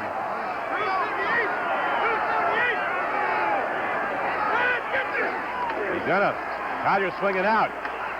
They get the first down. Chandler turns in on Gerard Williams and beats him, and Buffalo has the first down. Chandler put a beautiful move on, just lost to Gerard Williams. Good blocking by that offensive line gives Ferguson enough time to find Chandler, who just angles up over the middle. He beat the all-pro safety Kenny Houston, and that's the biggest first down of the game for Buffalo. But time is very much a factor now, and it's working against the Bills. Only 57 seconds left. We remind you again that on Thursday night at 10 o'clock Eastern Time, 9 Central, you'll see the 1977 Heisman Trophy presented live here on CBS, an award special. A big hour of entertainment with people like Elliott Gould and O.J. Simpson, Connie Stevens, and Leslie Huggins. That's Thursday night, December 8th at 10 o'clock, the Heisman Trophy. And the leading candidate, of course, the great fullback from the University of Texas, Earl Campbell. You know, it's amazing. I think O.J. loves California. He gets right into show business, even when the season's going on. Well, he's getting his checks out there right now. Chandler has caught 2 for 17 yards. Ferguson has thrown the ball 11 times, has completed 5 for 37 yards, 1 interception. You see the time, 57 seconds left. The Redskins lead this game 7-0. The Giants are leading the Cardinals in New Jersey 10-7 in the second quarter. Steelers are leading Seattle 13-3. Ferguson sets his offense up at the 32-yard line. He gets time. He puts it up. Man is open. Chandler. He can't get to the ball, but there's a penalty marker down. Again, Chandler beat Gerard Williams. He wasn't even in the picture, but there is a penalty marker down. Good pass protection by the Bills line. Ferguson finds Chandler. He split Jake Scott and Gerard Williams wide open, but Ferguson overthrew him. There's a penalty flag down. Let's see who it's against. There's one at the line of scrimmage, and there was also one in the secondary of the Redskins. Illegal use of hands on a defense. Replay. Try it again. So That didn't look too bad. Maybe they'll come back and try it again. The first quarter, Dallas leads Philadelphia. That man, Tony Dorsett, 2 yards for a touchdown. 7-0, first quarter, Dallas. A year ago, as Tony Dorsett, of course, won the Heisman Trophy when he played for national champion Pittsburgh. First and 10. 31-yard line. There's the pitch. Boy, that was a good hit. At Houston, you're going to catch the ball in his area, you're going to pay. The Bonacani style of football. Get your yards, and of course, we'll be going to New York, where Brent, Phyllis, and Irv are standing by to update all the action around the National Football League on the NFL today. The second quarter clock, as you see, 47 seconds left to play in it. So Buffalo will probably be throwing now as they have 2nd and 10 coming up at the Redskin 31-yard line. You were looking for that Chandler pass play again. Well, I like Chandler because Chandler has a knack of getting open. I don't care if you double cover the man. He finds a way of splitting the coverage and getting open. Let's see if he gets it now. He had his best game ever as a Bill last week against Oakland. 9 receptions for 120 yards. They go to the run. Take it inside the 30. And they call a timeout. No, they don't call it. Now they do. 38 seconds left. I don't believe this. They do not call a timeout. They're huddling without a timeout. This shows the incompetence of a team like this. Absolutely incredible. They're letting the clock run down. It's hard to believe, isn't it? It kills them because if they get a first down, they're only going to have a few hard to seconds believe to get another playoff. that there can be this kind of disorganization group of alleged professionals. In the flat, they throw the ball, and Gant loses it. That's intended for Gant. Incomplete. Well, you deserve a 2-9 record when you play that kind of football. It almost looks like they're ready to settle for a field goal instead of go for the touchdown. And sure they are. They're coming out and they're going to settle for the field goal. See, it doesn't make any difference now, Don, but had Gant caught the football, it would have been a first down for Buffalo, and they would have had 11 seconds to run 4 plays, which is crazy. Well, their place kicker now is Carson Long. He is a rookie out of Pittsburgh. Chandler will hold. He's made his last 4, Don. 4 attempts he's made. Doesn't make Block. The Redskins come up with a big play on special teams again. The ball is blocked, and that will pretty much take care of the first half. There's 3 seconds left, so the Skins will put 1 play in. Winland Hall might have been the guy who blocked the punt. He's done it before. You know, it makes you wonder. They sit around, they criticize the players, and I don't know. Sometimes you look at the decision and you wonder what it's all about. Here's the blocked field goal attempt by Carson Long. That's number 77, Bill Brundage, who got his hand on a football and blocked it. A big break for Washington, and just another nail in the casket for the Bills. So the Redskins will go to the halftime with a 7-0 lead. Eisman falls in the ball, and the gun sounds. The first half comes to an end. The Washington Redskins making that 1-score hold up as they take a 7-0 halftime lead to the locker room. The Bills mounting a drive twice in the late stages of the second quarter. Once it was stopped on an interception. Another time it was stopped on a blocked field goal attempt. So the Redskins needing every game, a victory in every one, have the 7-0 lead, and as you may well be aware, the Giants at the moment are beating the St. Louis Cardinals in New Jersey by a score of 10-7. So stay tuned as we'll be updating all the scores from around the National Football League on this, the 12th weekend of play.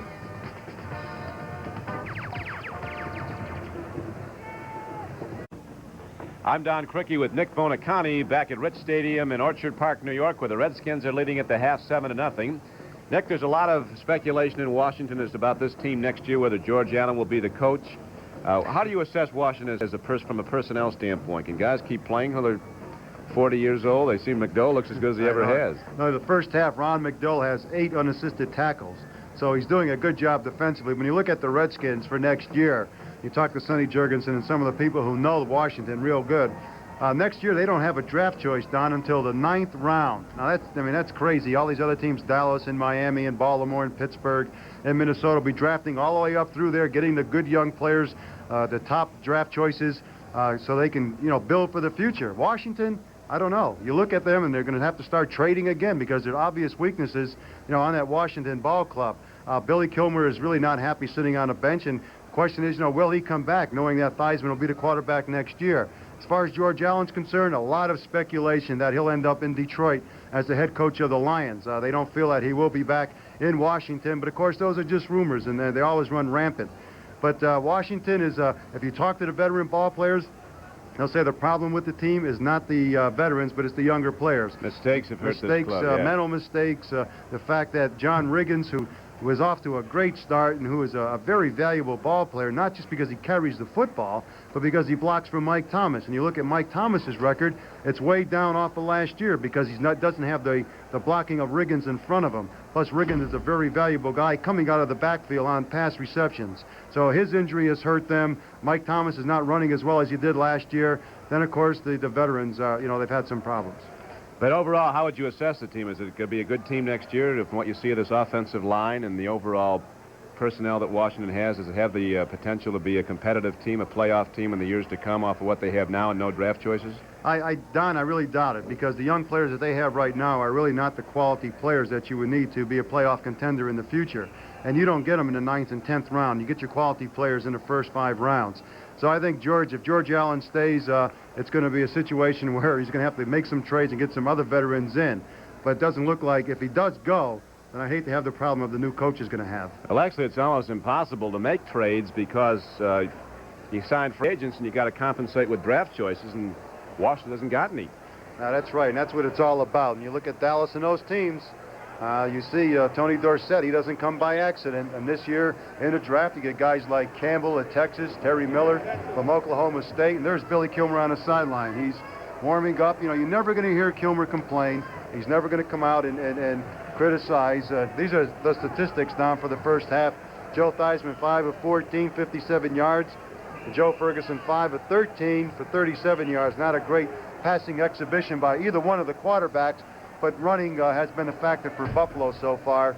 And Mike Thomas has been the answer for the Redskins as far as rushing is concerned. So Buffalo moved the ball. Buffalo's playing spirited football. They've been down, obviously. They've been up and down this season, as we did point out earlier. As every fan, I guess, is aware, they did knock off New England up there and beat them soundly after a bad game. They were beaten soundly last Monday night at Oakland.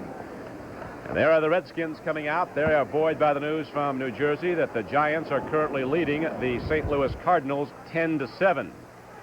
So that game next Saturday might be real big. Don, the last time we came up here, we did the Buffalo-Atlanta game, and Buffalo won 3-0.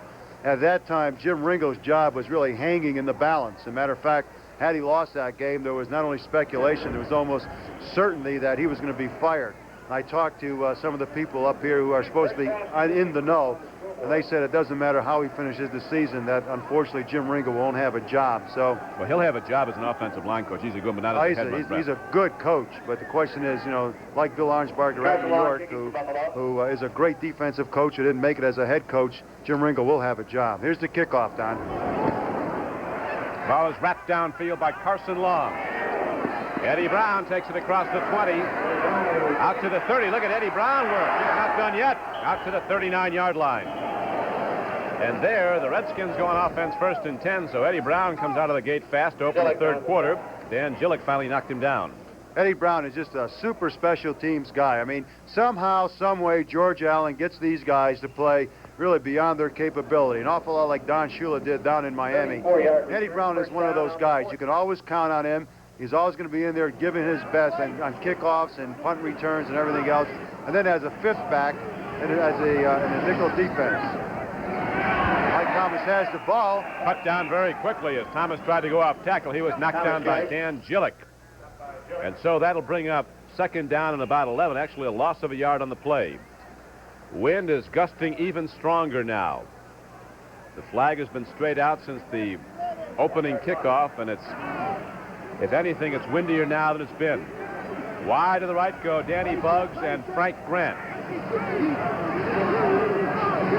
Swirling, gusting wind as Theismann takes a look, rips down the middle. Fugit is open. And then the ball comes in a little low, and Doug Jones had time to recover. So it'll be 3rd down and 11, Nick. Well, it's not a Joe Theismann fall on that one. He's throwing into a 40-mile-an-hour wind, and it looked like he had enough on the ball to reach Fugit. But the wind caught it, and the ball just died. Of course, he had a couple guys around his neck, too. Number 83, Sherman White. Number 52, Croker, the middle linebacker, came on a blitz. So now we have a 3rd down and 11 situation. They take out Kadish, and they take out Shane Nelson. They put in Freeman, the free safety, so they're in a nickel defense. 3rd down and 11 for Theismann and the Redskins as Theismann takes the deep drop, puts it up. There he is. There's the penalty marker, no question. Danny Buggs was interfered with, and the Redskins will get a 1st down and the penalty. Buggs, what he did is come down and go up over the middle, and Harrison was all over him. Let's see what the penalty is. Whether it's against Harrison or against Buggs for pushing off. It's against Washington. Danny Buggs pushing off. Wait a minute, we have offsetting penalties. That's what it is. Do the whole thing over. That's right. We have offensive holding. on the Redskins and defensive interference on the Bills. Offensive holding, number 74. Defensive pass interference, 28. Replay. I think it may go in and be an official, Don. Yeah. You better think about that. Hey. Word upon us. A cheer goes up in D.C. because the Giants have now annexed their lead to 17-7. Handoff goes to Mike Thomas, turning the corner. He is knocked down at about the 42-yard line. And so the Skins will have to punt the ball to Buffalo. What happened in that Giant Well, game? Bill Bryant had an interception for the Giants, and the return was 54 yards. So in the third quarter, Giants 17, Cardinals 7. Now I wonder if the Cardinals ever, came back after that devastating loss to the Dolphins. That's right. Because they were really punished, and maybe the first game in a week and a half. That's right. The last time out it was 55-14 or something. Green Bay leads Detroit in the first quarter 7-0. A Harrell run. It used to be known as Harrell, but it's now Harrell. Well, it used to be Dorset. It's now Dorsett. As long as they can play football, and call them whatever they like. Here is Keith Moody trying to return a punt, and the Redskins sweep that under. Joe Harris led the charge, along with Pete Wysocki. We have 13:22 to go in the third quarter. The Bills have the ball, but the Redskins continue to lead as they did at the half, 7-0.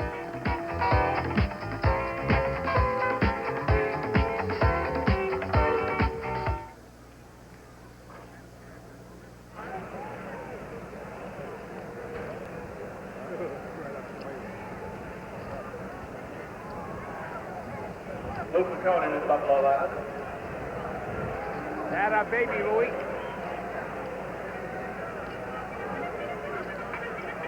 What? Oh, yeah, beautiful. Last year in Cleveland when it was snowing, we were doing that. Couldn't count. You gonna come back to that? Okay. Anybody have any Coke? Is there any Coke around? Be nice. 15 seconds. Don, I'll just, you can eat and I'll just take it.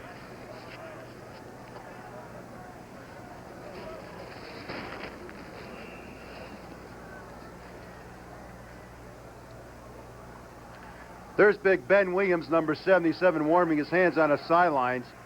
Nice trick to try to stay warm. That's a real trick today. Roland Hooks breaks off tacklers. He's not done yet. Now Mike Curtis is going to get him. Nice play by Curtis because there was a wall of blue-shirted blockers ready to form on that side. Had Hooks been able to get back. That's the earmark of a decent back is when he goes one way and he sees it blocked off, he can make that cutback and find some blockers, which Hooks tried to do there, but an alert veteran, Mike Curtis, who was playing some of his best football of his long career as a right linebacker for Washington, tackled him. Second down and 12 now. For the Buffalo Bills, they trail in the game 7-0. Ferguson is knocked down Carl Lorch, and there's a free ball down there. Apparently it was blown dead. Dusick doesn't think so. Well, when you count the seconds, you usually get 3 seconds to throw it. Ferguson's taking just a little bit longer, and Lorch, who had a good preseason, comes in from the right side and sacks Ferguson for, I believe, the 39th sack for the Redskins this year. The big sack man for the Redskins is not even playing. That was Johnson, who was injured, and he's out. He had 10.5 sacks when he went down. Dennis Johnson's going to be out for the season now, unfortunately, for Washington. But the Skins have a way of getting all their people. They can make combinations. They all seem to play together like they've been in there all season. Chandler is now wide. Lou Picone is in the game, number 89. John Kimbrough couldn't catch the ball, so Lou Picone with a cut hand is going to try. In the flat, Chandler catches the ball. He's a terrific football player. Gerard Williams had the one big play early when he intercepted the start of the Buffalo drive, but now Chandler is turning Williams inside and out, moving both ways.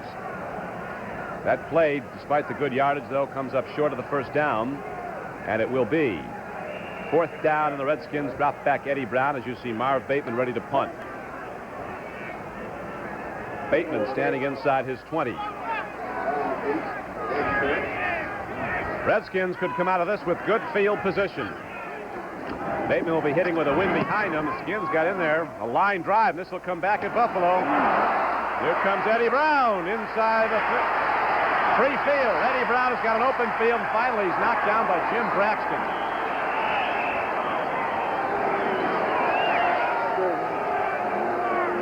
A line drive punt. Boy, the Bills have really had a weak punting game today. Absolutely nothing from Bateman. Mike Bragg, here we see Brown here, but Mike Bragg did a couple of those for Washington. They rolled in favor of the Redskins. Here, Bateman tries it, lines it to Brown. He just picks up and follows a wall of Redskins down the sideline before Braxton finally drags him down. That was a 34-yard punt on the line, and Eddie Brown took it back 45 yards. So the Redskins come out another challenge now. Theismann looks, throws. Grant was knocked off the play, and there's no penalty marker down. I guess you get that one hit at him. Looked like he took a couple. Grant would have had a touchdown there. That was a super play by Harrison. Now we see Grant limping off the sideline. Looked like he hurt his knee or his ankle, but that was a legal play by Harrison because you're entitled to one hit on the man as he comes down the field. And he gave him a good jostle, shook him up, and now we have Grant leaving the field. So it will be 2nd down and 10 for Washington at the 22-yard line of Buffalo. Skins lead 7-0. Go to the run. Mike Thomas cuts inside the 20, gets to the 19. It'll be 3rd and about 8. Sherman White and Ben Williams on the stop. Williams, Kadish, Dunston, and White across the defensive front. Denver continues to lead Houston 14-7. The Oilers led that game 7-0, but Denver, with the best record in the league, 10-1, comes back to score twice and lead in the 3rd quarter. Well, Denver, with that defense, that may be enough. Although Pastorini and Burrows and Johnson can strike quickly, that defense of Denver is really tremendous. That's the key. Some speculation as to how well Denver do if they ever fell way behind in a game. They don't have a catch-up offense, but so far they haven't had to. Except in that one Oakland game they lost, and they could not come back. Theismann has a lot of time. He throws the ball, and Thomas lets it fly on by. Footstops are flying on my head. Yeah, that's got to be what. He was looking around for somebody. I don't know who he was looking for. He was wide open. Theismann threw the ball there. Thomas was looking the other way when the ball was coming. Now Mark Mosley's considerable skills will be tested here as you see that giant St. Louis score. 17-7 in the 3rd quarter. Cardinals and the Skins tee it up on CBS next Saturday afternoon at 3 o'clock Eastern time. Mosley is 15 of 25 so far this year, Don. He's got a gusting wind, though. He hits the ball. See, he didn't get it. That wind is blowing crossways. Mosley hit it right straight and true at the upright and it blew aside. So the Washington drive comes up short, and when we come back, the Bills will have the ball as the Skins continue to lead 7-0.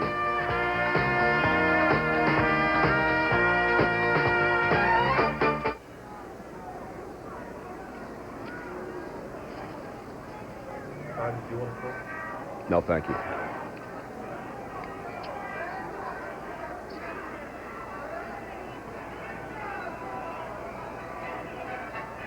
Get after it, Nick.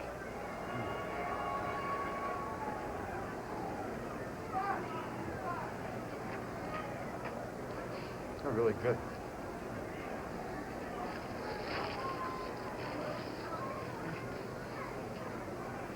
That's a good shot, Mark. We got something to say about that. Yeah. 30 seconds.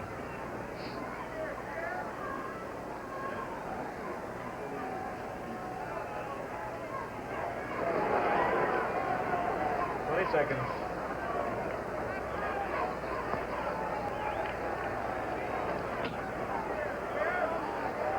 Bills have made every effort to sand and stone all walkways, miles and stairways today.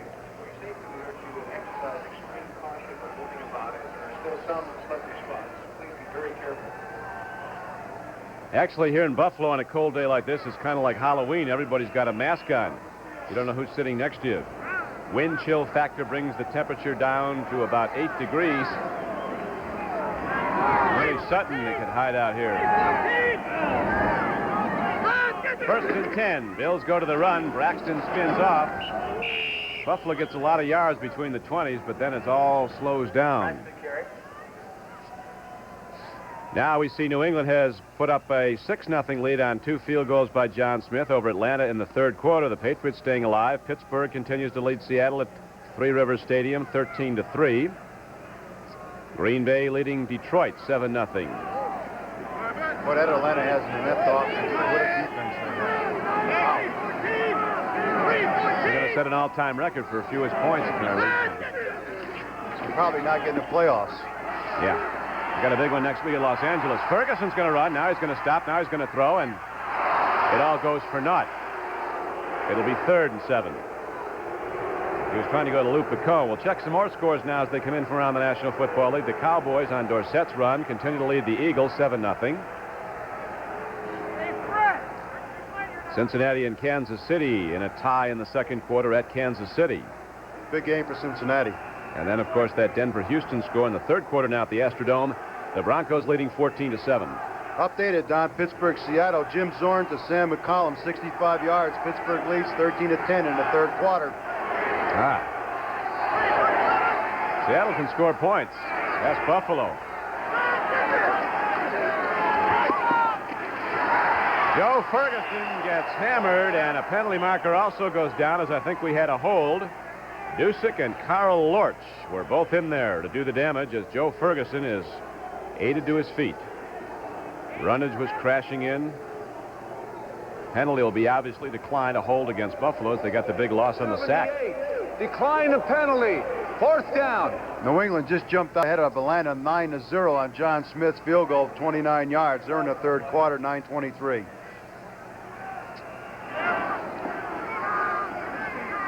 Marv Bateman standing back at his 1-yard line. Eddie Brown back deep for the Redskins. You recall his last punt to him was turned back into a 45-yard gain for the Redskins. He ran it right back at Buffalo. Bateman hitting line drives with his right foot here. Redskins have 10 men up on the line. It looks like they may go for it. Nope, they set up a return. They fake it. Now Bateman really unloads. Oh. Eddie Brown's all the way back to his 10-yard line. Now he reloads and takes a look upfield. And gets hit a whole lot of times. So Bateman came out of his slump very quickly. What a boomer. That was Tom Rudd who made the tackle on that, but a great punt by Marv Bateman puts Washington deep back in their own territory. We'll be back in a moment.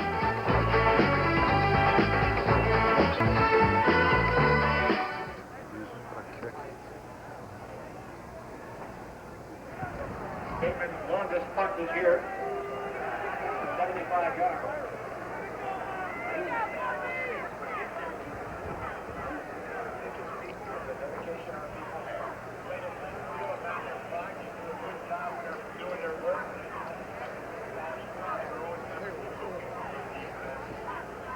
98 yards. Steve O'Neill, New York Jets against the Denver Broncos. In Denver. In Denver, yeah.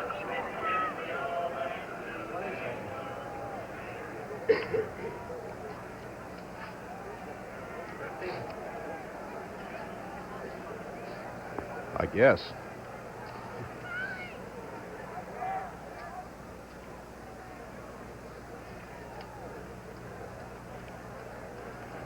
Previous longest was 73. Marv Bateman, who's had a lot of trouble punting the football, just came out of it as he hammered the ball 75 yards with the wind at his back over the head of Eddie Brown, who returned at 5 yards. But now the Washington Redskins are starting out at their 21-yard line. 1st and 10, they lead 7-0. Theismann looks over the middle. Fugit catches the football again. He is tough on that strong safety who's trying to pick him up, Doug Jones, and Gene Fugit gets the ball put right there. Theismann had it right where he had to. He's a big target, Don. Gene Fugit, 6'4", 226, and what they did is play action pass, trying to freeze the linebackers up in front and then trying to hit behind him, which they did. Fugit come up over the middle. Big catch. Marv's got his helmet holes taped over here to keep that wind out. Up the middle goes Mike Thomas. Hits out across the 40, close to the 44-yard line on a 1st down carry. He got 3. And so it's going to be 2nd down and 7 now for the Redskins. They lead as they did at the half, 7-0. We have 9 minutes to play in the third quarter. In the offensive backfield now, the Redskins. We have Mike Thomas going out, hobbling. And coming in is Calvin Hill, along with Clarence Harmon. Found an update in Cincinnati and Kansas City. Cincinnati now leads 10-7. Chris Barr, 35-yard field goal. That's in the second quarter. On 2nd and 7, Theismann gives off to Melvin Hill, and he's going to be knocked down for a loss back at the 38-yard line. Here's the penalty marker down. There's a penalty marker down in the secondary. Shane Nelson and Mike Kadish combined on the tackle. That's holding against Washington, and the official who threw that flag was about 50 yards from the play. Offensive holding, number 74, decline the penalty. 3rd down. George Stark. That's an interesting decision by the Bills. They could have got 10-yard penalty, making it a 2nd and about 18, but yet they opted for a 3rd and 12. They're going to have to tape George Stark's hands so he can't hold. He's got 3 today. 3rd down and 12 is the setup now as the Redskins have the ball at their 38. Theismann takes a drop, throws it downfield, and Tony Green intercepts for Buffalo. And here comes Tony Green, who has 9.5 speed, all the way across the 50-yard line and down to the 45. Boy, that was a fine interception. Great interception by a great athlete and a winner, a man who's been most consistent for the Buffalo defense. We watched Theismann. He's looking for Danny Bugs up over the middle. Tony Green, like a center fielder, picks it off. Harrison had good coverage also. Now watch this block. Number 51, Dan Gillick, makes on Frank Grant, if we can see it. Now we don't get to see it, but he made a whale of a block on Grant. A track man from the University of Maryland, Tony Green, who came into the NFL as a free agent and made All-Pro 2 years. Makes the interception, and now Buffalo comes back, and here comes the run and the big play by Ron McDowell. The ex-Buffalo Bill, Ron McDowell, who you pointed out, Nick, had 8 unassisted tackles in the first half, gets another one there and a very big one, as Roland Hooks, who's been running for good yardage, is knocked down for a loss of a yard, and it'll be 2nd down and 11. That turns the game around, and the Redskins had been moving the ball. Now the interception gives Buffalo field position at Washington's 46. Let's see what Joe Ferguson does now. The Redskins shut down the run on first carry.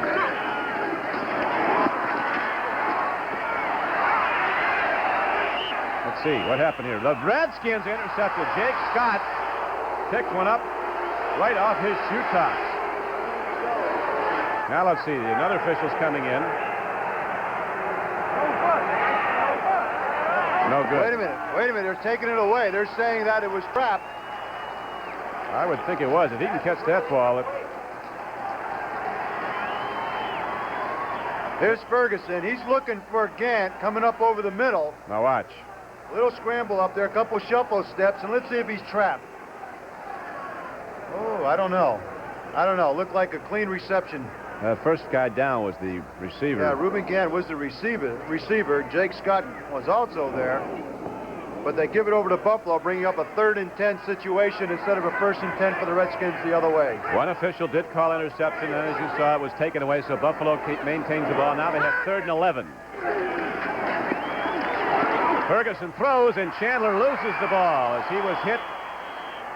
Goes as an incomplete pass, and the Redskins very nearly had a play on the football. Gerard Williams put a good hit on Bob Chandler. Chandler goes down working on Williams, and he does a square-in pattern going up over the middle. Let's see him here. He gets wrestled a little bit. Let's see if he gets thrown. Oh, well, hello there. I guess Gerard Williams doesn't appreciate him too much. Hey, right now the Pittsburgh Steelers are having a problem. They are tied with Seattle 13-13 in the 3rd quarter. John Lightfoot just tied the game with a field goal. Eddie Brown gets it on the hop down at the 8-yard line. Down goes Eddie Brown, almost a late hit, and it is a late hit.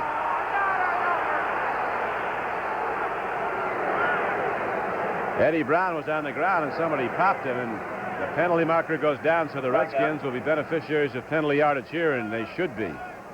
38 yards for the kick. Punt was 38 yards, the return of 12.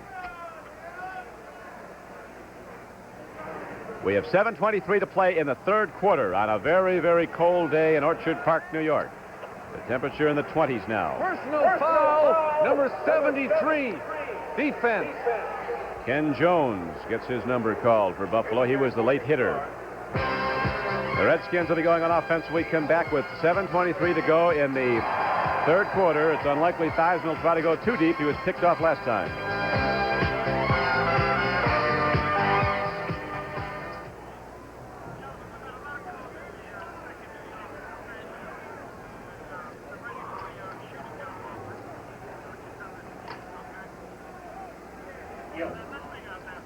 Yep.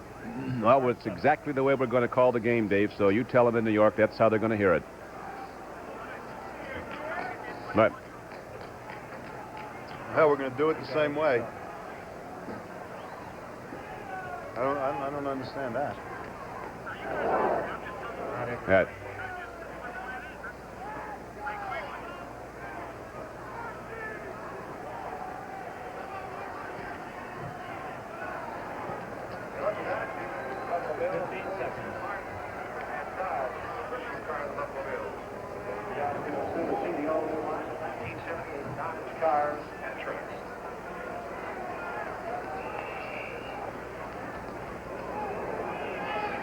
Here we are, back looking out onto the field as you are, as the Washington Redskins have the football with 7:23 to play in the third quarter.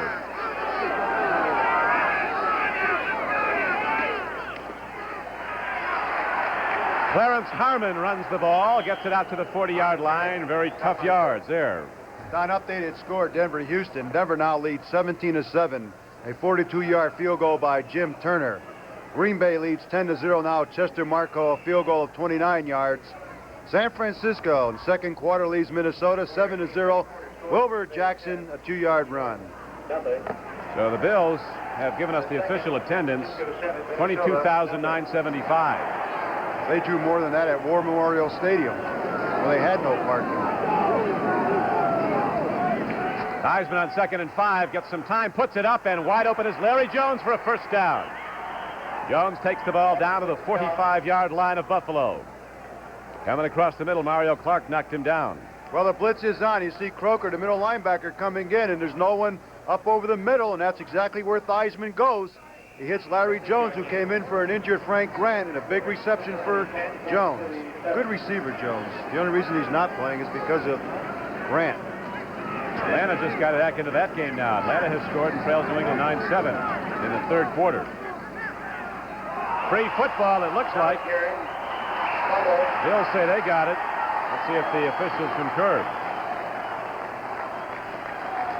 Shane Nelson, the guy that walked in here and said he'd like a tryout, just got the football.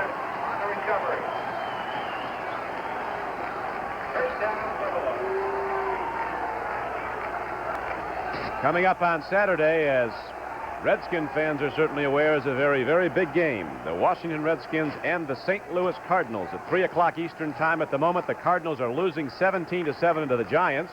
The Redskins are winning here 7-0. So they would go into that game tied, and the wild card could very much be on the line. Roland Hooks runs with the ball out to the 48-yard line. On a first down carry, he got about 5, knocked down by Dusick of the Redskins. You know, it brings up an interesting question, Don, at the end of the season. And, you know, O.J. Simpson, who I consider probably the greatest back I ever played against. Will they get rid of O.J. Simpson and try to get some draft choices or some quality players to come in and fill here for Buffalo?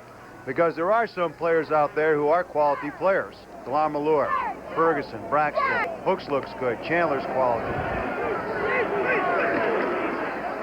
Handoff goes to Mike Collier, who dives out to the 50. He'll be well short of the first down. It'll bring 3rd and 5. Updated score down Philadelphia, Dallas. Ron Jaworski, a 51-yard touchdown pass to Mike Hogan in the second quarter, 7-7. There's a club Philadelphia's been coming close so much. Like you said, Jim Hart said they're one play away. One mistake away again in the fourth quarter, he said, of being a playoff team. Doesn't take that much. Look at Miami. What were they in 69? Won 3 games. 3-10. Next year, 1-10 and lose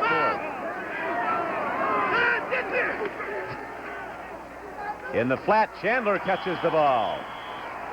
I guess that's about as good as you can do it.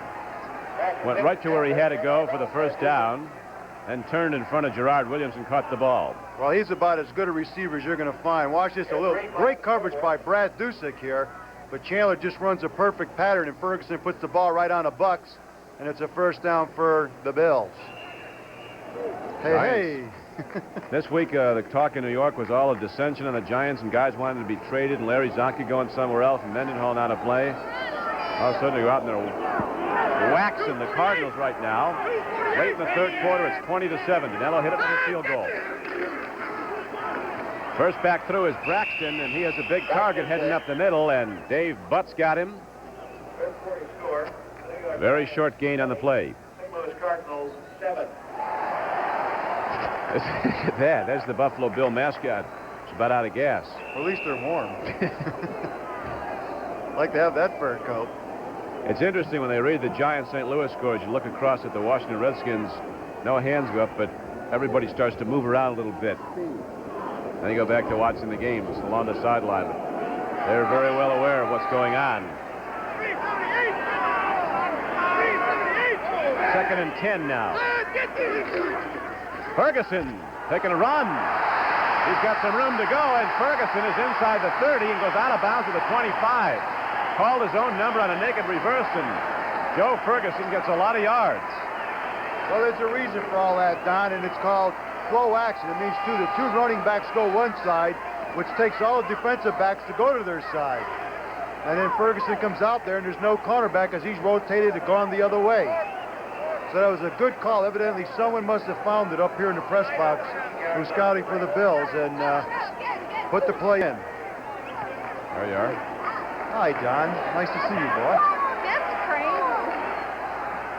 So Joe Ferguson just gained about 17 yards, and now the Bills are starting to mount a challenge in the game. The Redskins lead 7-0.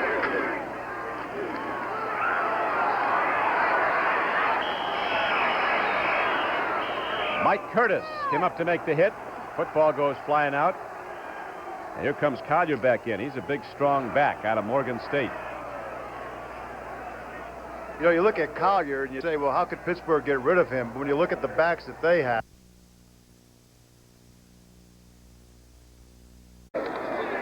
Pitch back. Roland Hooks has a problem, and the Redskins quickly capitalize.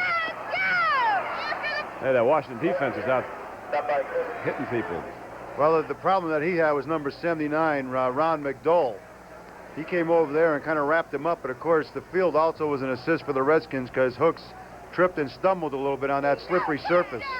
So again, you come down to a situation of a 3rd and 13, another big play for the Buffalo Bills, and the key man that they go to on this type of a situation is number 81, Bob Chandler.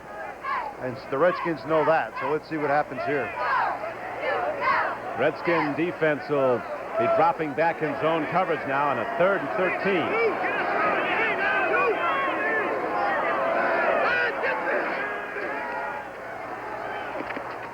Braxton makes the reception. He did not get the first down, though. He crashed down inside the 20. As the third quarter clock shows 2:10 to play. 4th down coming up now, 4th and 5.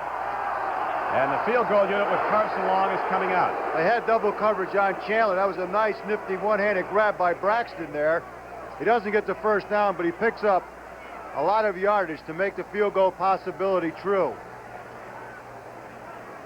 Carson Long is 4 of 5 so far since he's been acquired by the Bills. 0 for 1 today. You recall his second quarter attempt was blocked by Grundy.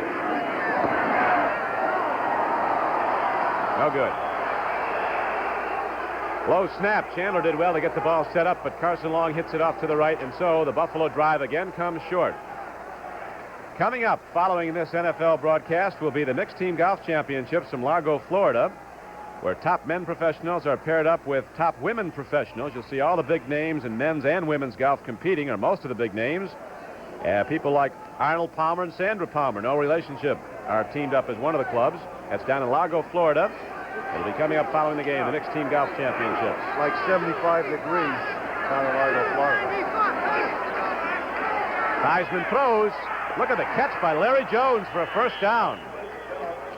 Larry Jones does very nicely in his 4th year out of Northeast Missouri. The Redskins, both their wide receivers are players that the Giants gave up on. Waived them both, Danny Buggs and Larry Jones. Just an angle-in pattern here to Jones. Beautiful reception because he has to do a reverse pivot to get it. He takes a pretty good shot, but he hung on to the ball. Updated score, Denver-Houston. Denver's ahead 17-14, but Dan Passerini just threw 29 yards to Ken Burrow for a touchdown. Here comes the power sweep, but Thomas is cut down from behind. Kadish stripped the blocking and made the tackle. Did it all alone. Mike Kadish makes that play, and there's a loss of a yard. It'll be 2nd down and 11. So the Redskins having difficulty moving the ball now as the game wears on. Buffalo has been moving the football at Washington. Twice they had field goal attempts that were not good, and once when they were down close, Gerard Williams made a big play on defense and intercepted. Last week I did the Philadelphia-New England game, Don, and Philadelphia was inside the New England 20-yard line 5 times. Did not come up with a point.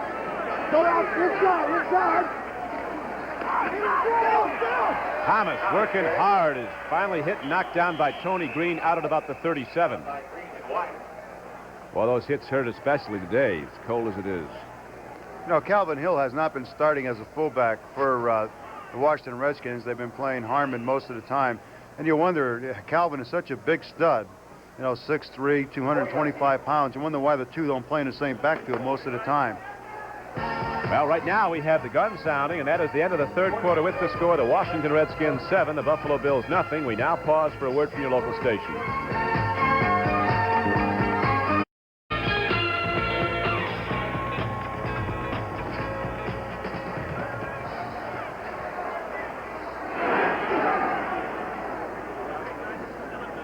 Yeah. It is. It is. Great game.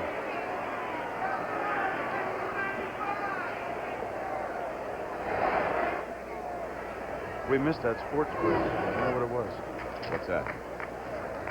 What was the question? I don't know.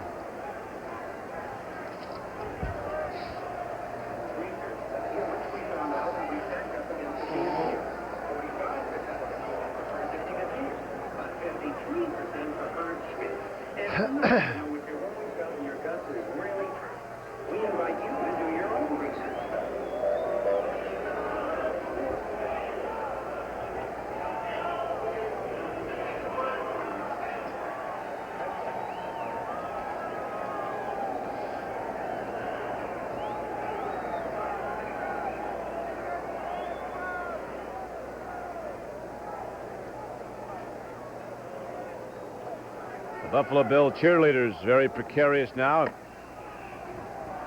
Redskins having their problems too. At the moment they have a 7-0 lead, but the Bills have tightened up on defense here in the second half. We're now opening the 4th quarter. Mike Thomas runs. He breaks through, and Thomas gets out across the 45-yard line. He gets a first down. The first game that was ever played in this stadium here in Orchard Park, the Bills' new stadium, was a preseason game against the Washington Redskins. The opening kickoff went to Herb Mulkey. Very first play ever, and he ran at the distance for a touchdown. Somebody asked if that was a record for the stadium. I remember the opening kickoff when the Miami Dolphins in 1966 went to a fell out of Georgia Tech all the way. So that was a heck of a way to start the year for them. Heck of a way to start the franchise. Started as New Orleans started. John Gilliam ran back the opening kickoff the first game against the Rams in regular season for a touchdown. The blitz is on. Heisman has hit back at the 33-yard line. We'll watch that pass rush come in again now as Buffalo comes steaming. Here you see the pass rush. Marv Croker, the middle linebacker, Ben Williams, and then Mike Kadish, number 71, who's played just a tremendous ball game for the Bills today, makes the tackle on Theismann, so it brings up a second and forever for the Redskins. But Kadish is playing good ball, Don. He's really been playing solid. And like they said, he's been the most consistent defensive lineman they've had all year. That is Buffalo's first sack of the game. They've come close a number of times, have flushed Theismann out of the pocket, but a number of times he's turned that into good play. 14-yard loss. Loss of 14. They go to the draw, and Calvin Hill works his way up the middle, but not very far. And it'll bring up third down now and about 22. There is Jim Ringo, who is a captain of those great Green Bay Packer teams under Lombardi, an offensive center. He is the man who put together the offensive line at Buffalo they call the Electric Company because it turns loose the juice. But because of the injury to Simpson, they don't have that opportunity this year. Bills with the great running game that almost gained 3,000 yards one year. Simpson gained 2,000 himself. It's pretty good work. Not bad. 392 pounds. Theismann steps into the pocket, puts it up, and the ball was underthrown. They were trying to get it out to Mike Thomas. So the Redskins have to punt the ball back to Buffalo. The Bills are working into a wind here in the fourth quarter. 13:43 to play in the game, and the score is the same as it was at the half. 7-0. Washington in the lead. As at New York, the Giants are beating the Cardinals 20-7 in the third quarter. Mike Bragg should get off a good punt here because he's kicking with about a 40-45 mile an hour gale. John Kimbrough and Keith Moody are back deep for the Bills.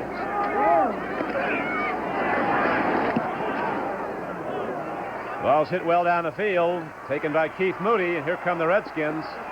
Boy, they play great special teams. Rusty Tillman, number 67, made the hit. Well, they're happy in New York again. The Giants just extended their lead to 27-7. Willie Spencer on a 4-yard run here at 7-0. Lewis went out of business.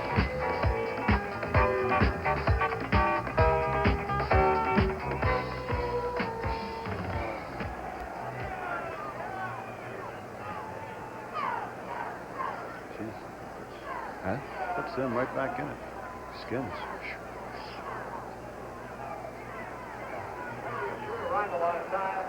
Ask me if we're going to have to fill that. Fill at the end of the game. Time. It's early. It's right. You know, Dave, we got, I guess we'll go to that golf, though, huh? We pick up the golf early. It's... Boy, we really have a problem then. Now we'll have to fill. Waiting at the horseshoe. Jeez. Minnesota without Tarkenton is like Florida without sunshine. Yeah.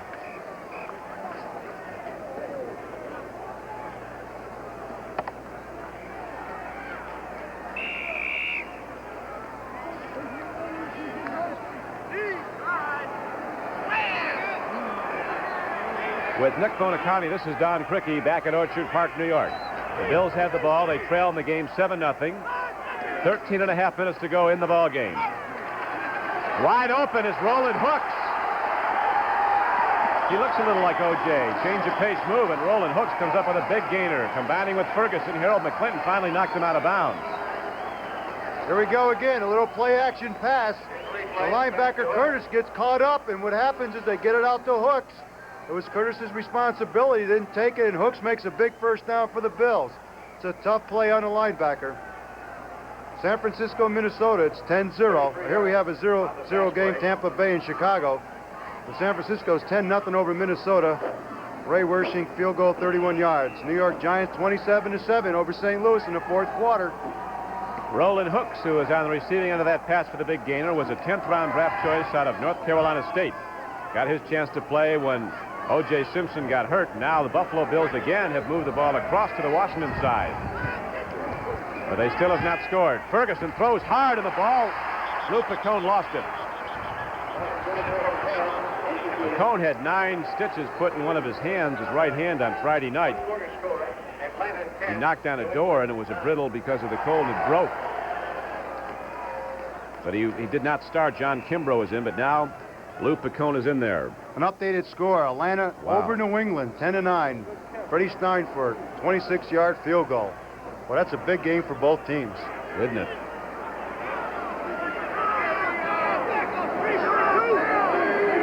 Second down and 10 now for the Bills at the 43-yard line of Washington. Ferguson loops it out. Big guy Braxton is there. He is down to the 36-yard line, short of a first down. It's going to bring up third and about 3. Jake Scott came up to knock him down.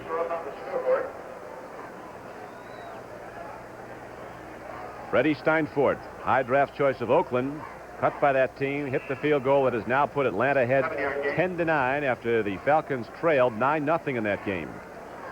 Atlanta goes to Los Angeles next week. It's going to be a very big game in the NFC West. Bills have 12 first downs. The Skins have 11. Bills have rushed 125 yards. Washington for just 60. But the Redskins lead the game, 7-0. Ferguson looks over everybody. A timing pattern as Picone held up. Lavender came up to play on the ball, but Cohn tried to go deep. Incomplete. Now it's going to be 4th and 3. Offense is staying in. The field goal kicker missed 2 with the wind behind him. 1 block. So Roland Hooks comes in. I think we'll probably see the throw. Yeah, well, probably throw the ball, but I question that pattern because they only needed 2 or 3 yards. I thought they'd go to a back coming out of the backfield, just hook up and just get the first down, but there they decided to go for the marbles. Well, they might have figured that's what Washington was looking for, and they could burn them. Whatever, it's still 4th and 3.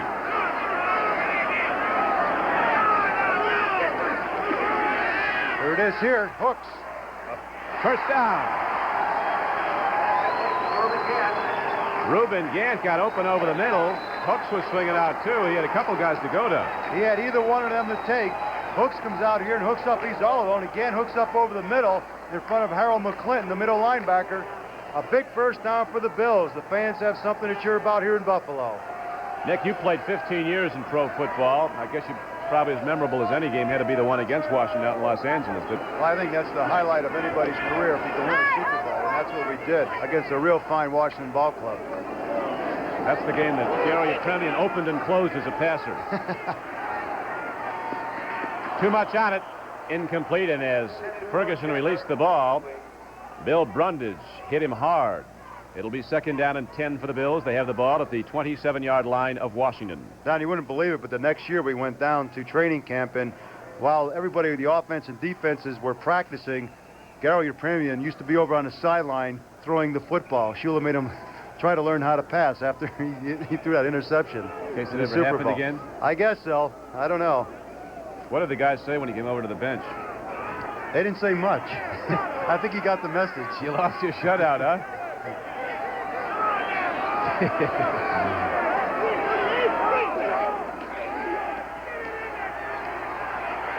Hard throw, and Braxton has the ball. He fumbles the football, and the Redskins get it. Dusick picks it up, and he's knocked down back at the 3. Braxton with a good reception, then runs the ball, but he is stripped of it. Again, a real fine throw and a real good catch by Braxton, but the only thing he doesn't do is hold on to the football. A costly turnover for Buffalo.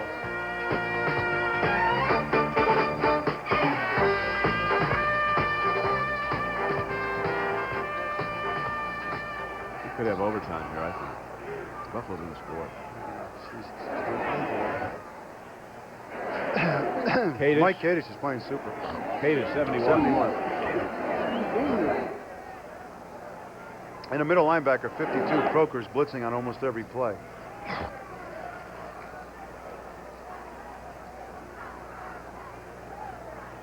Number 71, Kadish. Let's him get killed.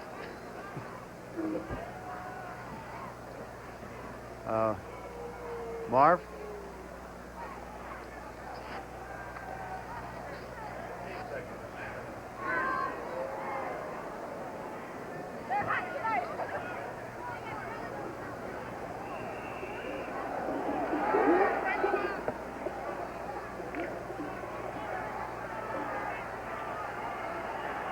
The cheering for the Bills is quieted for the moment as the Redskins come up with a big turnover, but they're deep in their own area now as Mike Thomas tries to give them some room, and the Bills defense comes up and makes the hit.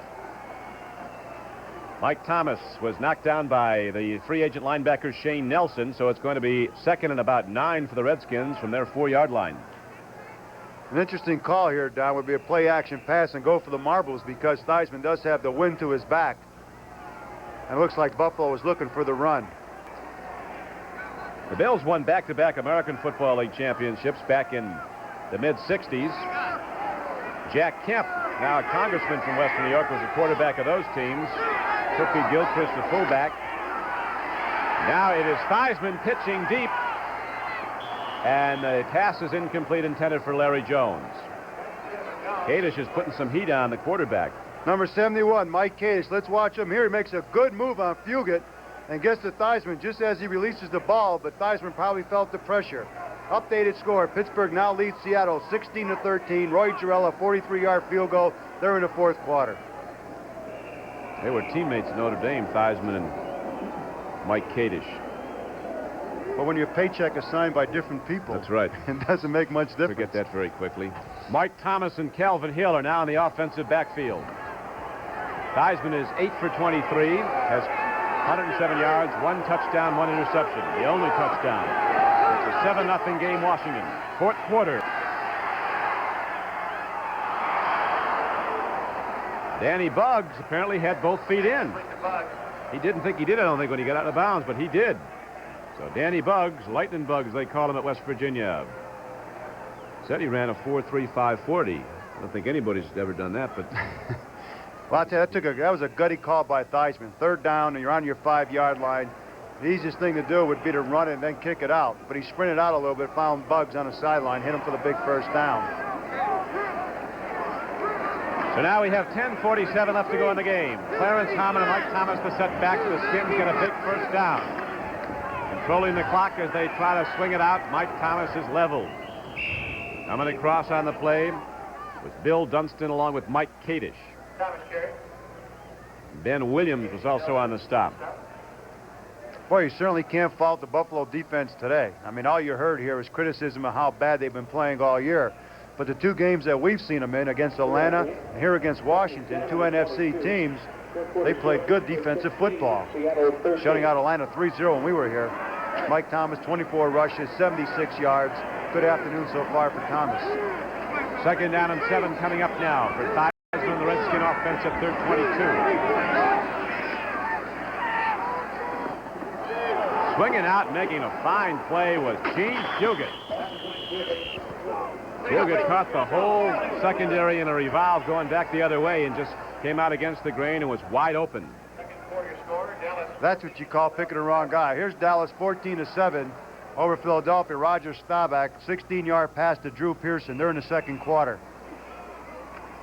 Fugit went out to the sideline and looked like Jones come up over the middle, and everybody jumped on Jones and no one covered Fugit. The St. Louis Cardinals are being battered by the Giants today. It's 27-7 in the fourth quarter, so the Redskins, if they win this game, will go into that game in a second-place tie in the NFC East with St. Louis. The game next Saturday you'll see here on CBS at 3 o'clock Eastern Time. Merv Croker and Shane Nelson combined on the stop for the Buffalo Bills as Clarence Harmon got the call.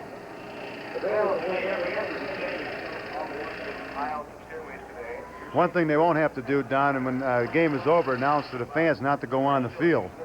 There aren't enough people here to worry about. And there's fewer now. Announced crowd 22,951. Theismann throws a timing pattern. Turning out on the ball is Larry Jones. That was right there.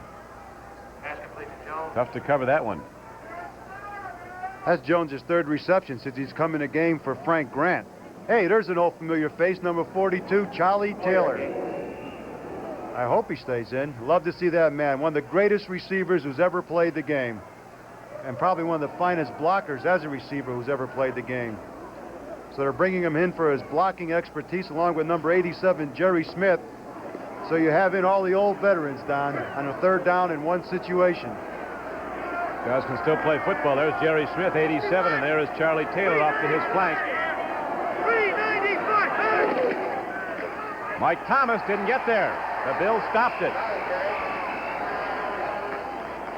Charlie Taylor, football's all-time leading pass receiver with 635 catches coming into this season. He's been hurt, unfortunately, most of the year. Comes in as a blocker, but George Allen shakes his head. We didn't get there, but they still have the lead. Now Chicago leads Tampa Bay 3-0 in the fourth quarter on a field goal by Bob Thomas. And the Vikings are getting beaten today by the San Francisco 49ers 10-0. So Chicago could close in on Minnesota and move into a first-place tie. Minnesota without Tarkenton is like Florida without sunshine. There's the punt by Mike Bragg. Keith Moody comes up. Fair catch is made. Leonard Willis came in the game, and while Keith Moody was moving up to field the ball on the run, Leonard Willis had already called for a fair catch, and so the Bills get the ball back at their end of the field again at the 24.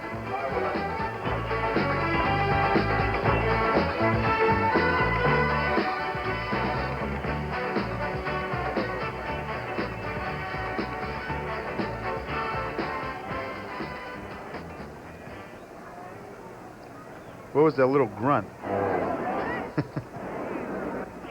Yeah.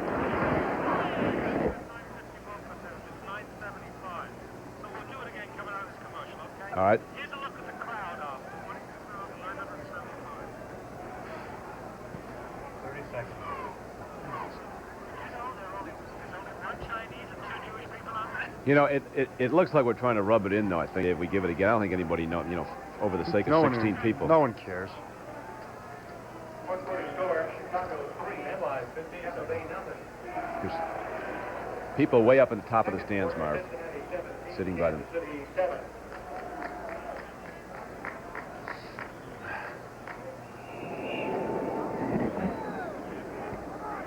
We are back at Rich Stadium, Orchard Park, New York. Some people in the high reaches of Rich Stadium. That's a long way up. Bills have the ball. They've moved it, but they've been unable to get the points up, and they trail 7-0. Ferguson throws again. He has a man open. Jim Braxton, angry over his last fumble, on a collision course all the way out across the 40 out to the 45-yard line. Braxton, you recall, fumbled the ball inside the Washington 5-yard line. The Bills look like they might be moving in to tie the game up. That's the Braxton that I know best. Yeah. Don, running over people, using his 240 pounds to great advantage. Well, one thing he did do, was fumble that ball away the last time, so he's going to try to make amends. Cincinnati now leads Kansas City 17-7. Ken Anderson a pass to Pat McAnally, 14 yards. They're in the second quarter. First and 10, Buffalo. We have 7 minutes left to play in the game. Ferguson gets some time, puts it up. Picked off by Ken Houston. Inside the 40. Out to free football again, and Buffalo's got it back. Looks like Joe DeLamielleure got it. Nope, Washington has it. He lost it. Apparently, DeLamielleure had the ball, but they're ruling the play was down.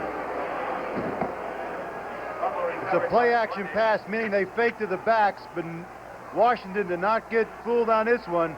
Kenny Houston just playing center field back there, sees it all the way, jumps in front of it.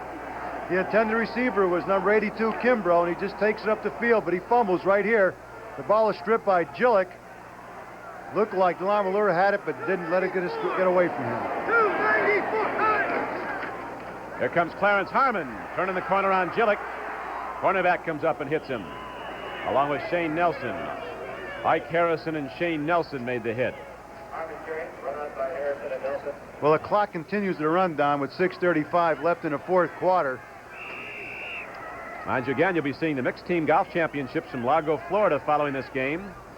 Matchup of top men and women professionals. It is 2nd down and 4 now for the Redskins. They have the ball at the 43-yard line of Buffalo. Washington scored in the second quarter on a 12-yard pass, Theismann to Fugit, and that's the only scoring we've had in the game. It's 7-0 Redskins. Same play, this time it goes to Mike Thomas. Breaks one tackle, gets the ball down inside the Buffalo 40. Dwight Harrison made the stop. Great individual effort that time by Mike Thomas. Sherman White penetrated into the backfield, hand-to-hand on Thomas, but he just accelerated and got the big first down. They're spouting the ball at the 39-yard line of Buffalo. Clock stopped with 6:07 to play. Redskins looking to maintain that offense, keep those yard markers moving, and run the clock. They'll settle for a field goal to put them up 10-0.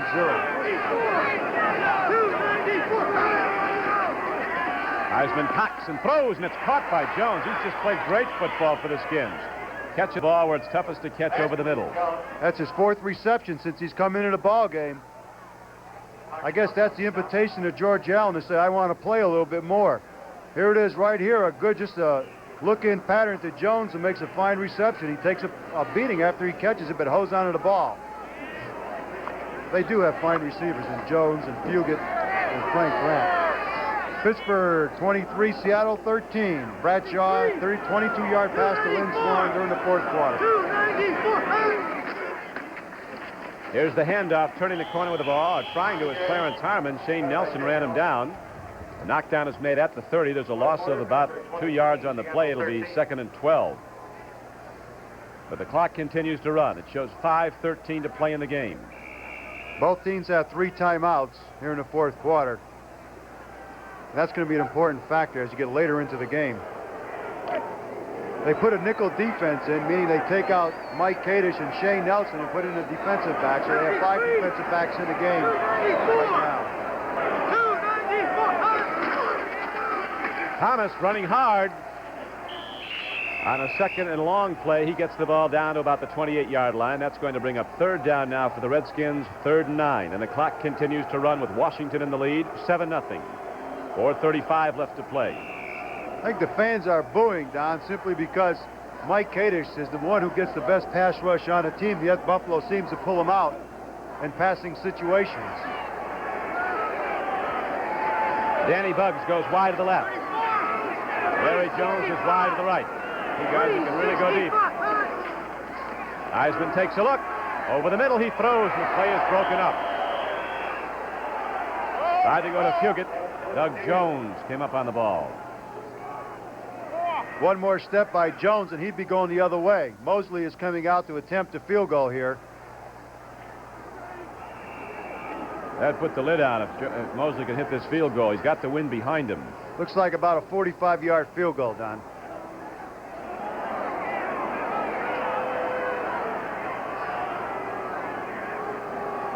Eisman will hold at the 35, so it will be a 45-yard attempt. It's going to be long enough. Just wide to the left. So Mark Mosley can't get it done, and the Buffalo Bills got the ball back on a touchback with 4:05 left to play in the game. Washington continues to lead it 7-0 as the Cardinals are losing.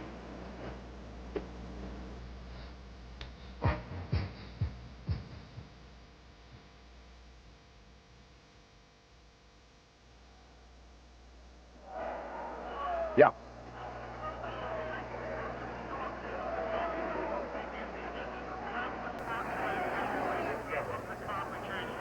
Okay. All right, sir.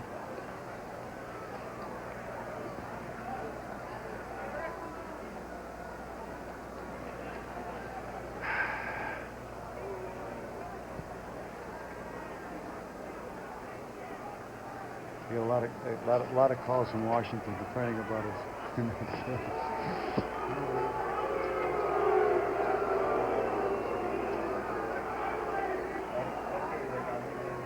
Is this remaining? 4:40 remaining? Yeah. So quick score. Wow. New England scored.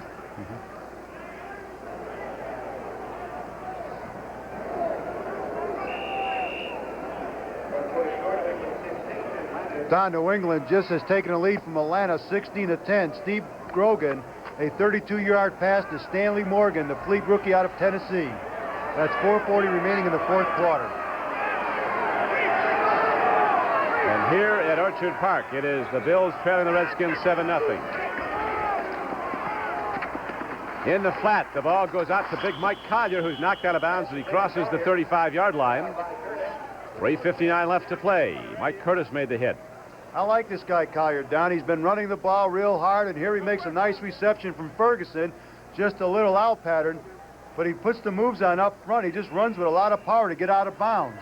So it saves Buffalo from having to use up a timeout. Yep, stop the clock with 3:59 to go. Redskins scored in the second quarter. That have been the only points. Both teams having trouble with their field goal attempts in this gusting wind. Buffalo's mounted challenges, but unable to get the ball in the end zone. Now Ferguson takes a drop, swings it out. Man is open in Braxton, but it's behind him. That'll bring up 2nd down and 10. Redskins are going to that deep zone drop that you played at Miami, Nick, and it's given the back some room to work in front of it. Well, they're doing is, they're doing that with the secondary, but they're trying to cover the backs man-to-man with Curtis and Dusek. So they feel that Braxton can work on Dusek a little bit because Dusek really plays the run better than he does play the pass. So they're trying to work on Dusek and also on Curtis. John Kimbrough, the flyer, has come back into the game. He is wide to the left. Chandler wide to the right. Ooh, look at McDowell get through, but, oh, man. Roland Hooks, who's played good football, just lost one there. Perfect throw to him by Ferguson, but Hooks didn't get it. There again it was. Hooks was isolated on Mike Curtis. And Hooks, who has so much more speed than Curtis, just outdistanced him, but dropped the football. Collier comes in to replace Hooks. San Francisco 17-0 over in Minnesota. Davey Williams, an 80-yard kickoff return. 49ers smell something. Oh, I tell you, they're putting the knockout punch on the Vikings today. Going to be real tough to get in as a wild card. It could be decided next Saturday, a good part of it, when the Redskins play the St. Louis Cardinals. The game you'll see on CBS. 3-14. Ferguson takes a look, swings it out. He did well just to get the ball away, as Ron McDowell was coming hard, and so was Eddie Brown, coming on a safety blitz. That time, Washington had 6 defensive backs into the ball game. They had pulled Mike Curtis, and they decided to use Eddie Brown on that safety blitz, and it worked out. Washington at St. Louis next week. The Minnesota Vikings, if they lose, would be in a tie with the Chicago Bears in the NFC Central, and the Vikings have to play next against the Raiders at Oakland. Now we're beginning to see the value of Fran Tarkenton as he sits on the bench for the interim. Marv Bateman, who got off a 75-yarder, just got one off the side of his foot. It's been feast or famine for him. On Thursday night, December 8th at 10 o'clock Eastern Time, you'll see the 1977 Heisman Trophy Award special. As the top college football player in the land will be presented this prestigious award. Earl Campbell of the University of Texas, one of the leading candidates.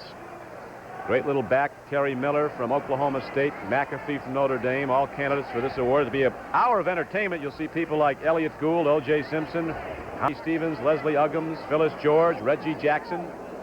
Thursday night at 10 Eastern Time. Don Criqui will be in the audience. And up goes Clarence Harmon. I'll be on the dais. I'm on the Heisman Trophy Committee. It's a great award. One guy gets it a year, obviously. Tony Green makes the run out of bounds on... Here's Harmon. He makes a nice move in here and just does some good hard running. Puts a move to the outside, trying to outdistance Tony Green. And Green just wrestles him out of bounds before he gets to the touchdown marker. Ball's at the 27-yard line now as the Redskins have 3:34 between them and a victory. And they're moving the ball right now, leading 7-0.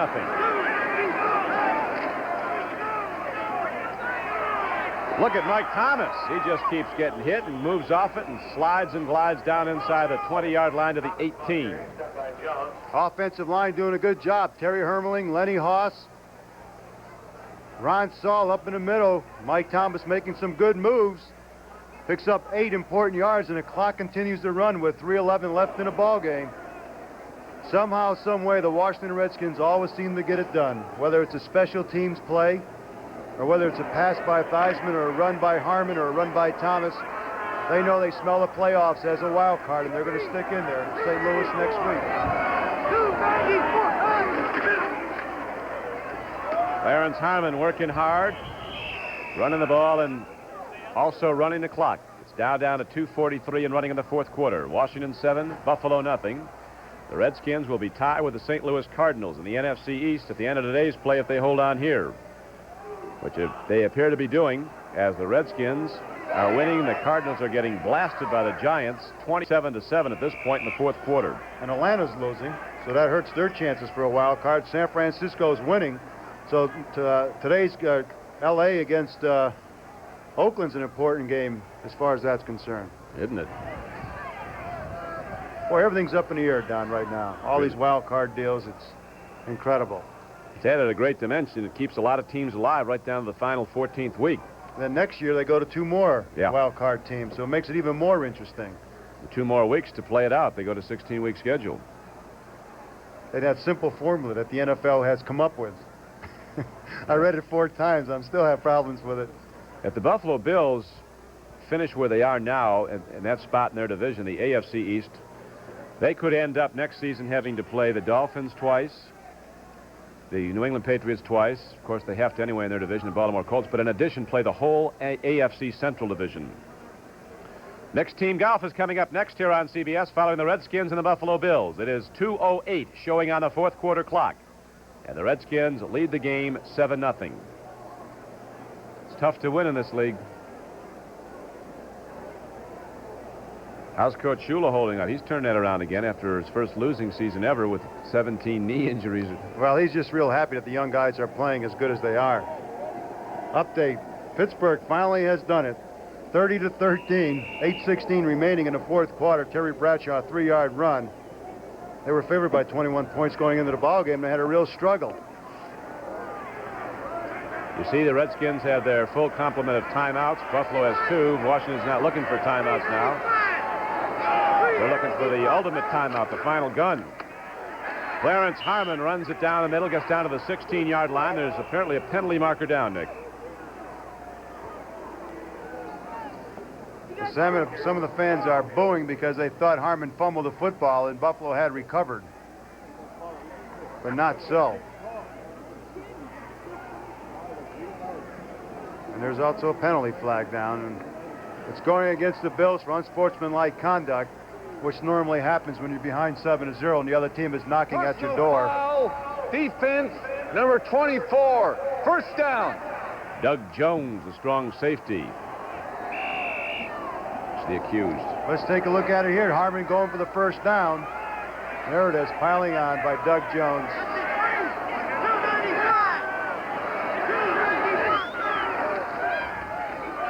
Clarence Harmon working hard, and then Shane Nelson comes over and really wraps him. Nelson, the free agent, leads the Bills in tackles.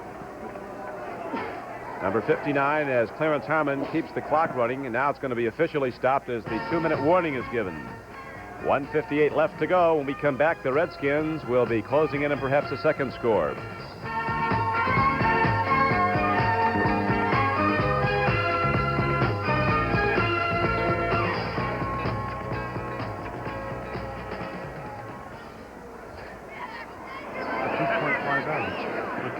Imagine carrying 40 pounds of it. Bears play. Who do the Bears play next week? Green Bay at Chicago. They'll take over the division lead. That's right. So the wild card will definitely come out of here because these teams are going to have both.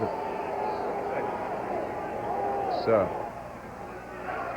are we going to fill for 15 minutes?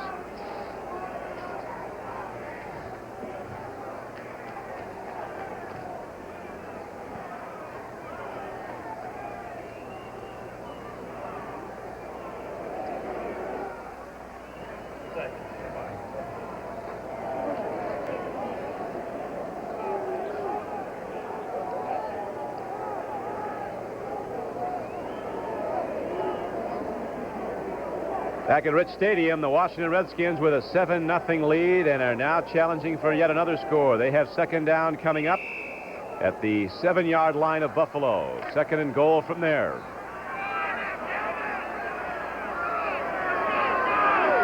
They just want to hang on to the ball, Don, run the clock out. They're not interested in scoring. They get it down to the 5-yard line. And Buffalo signals for a timeout with 1:51 left to play. So the Bills take a timeout. Down at Tampa Bay, the Chicago Bears are now in front of the Tampa Bay Buccaneers 10-0. Walter Payton has run with the ball 30 times in that game and has picked up only 71 yards. You'd probably be dreaming of that 63 on Tampa Bay. Leroy Selman might be on a losing team, but he isn't an all-pro, aren't he? Well, Tampa Bay has an excellent defense. They really do. Next year, everybody's talking about Tampa Bay drafting Ken McAfee, the big tight end from Notre Dame, because they feel they need him to get those great running backs going. The running game starts with the tight end, making that block on a linebacker, and so far they just don't have one down in Tampa. Good running backs are Ricky Bell, Davis, but they've not been able to shake loose this year, so they're going for McAfee. I'd like to thank these gentlemen now who've done their usual fine work. Our producer today, David Fox, our director, Marvin Muse. Associate producer Rick Sharp, Artie Tin, head of field operations, and all these others on the CBS team. As we come down now to 1:51 left in this game here at Rich Stadium, Orchard Park, New York. The Washington Redskins, buoyed by the news that the Giants are wiping out the Cardinals today. I tell you, St. Louis might be out of business. They've been blasted their last 2 times out.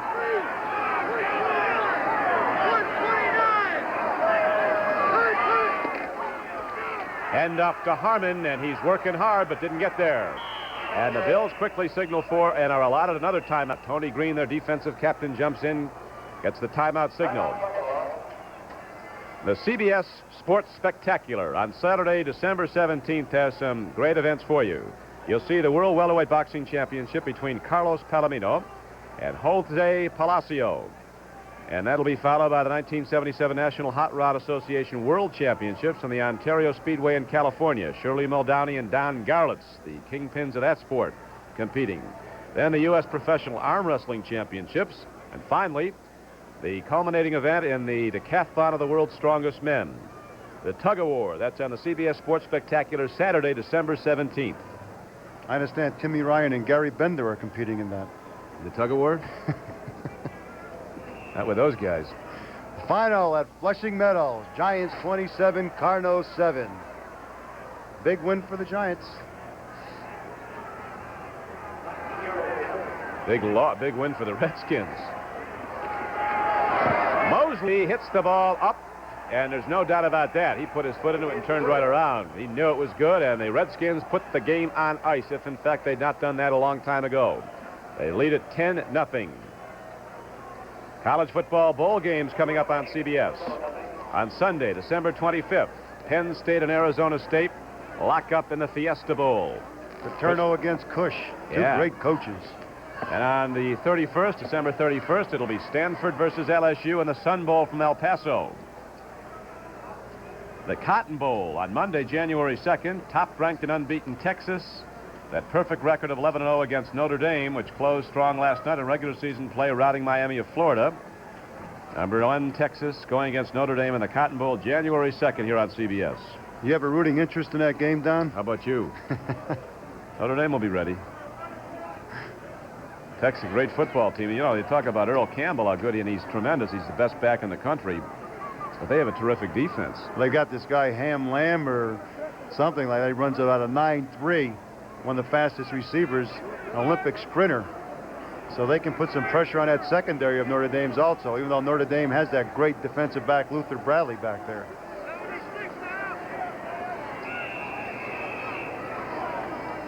Mark Mosley into the football now, a high spinner downfield. Keith Moody will take the ball at his 2-yard line. 1:41 left to go. Moody turns wide and finally goes down at about the 22-yard line.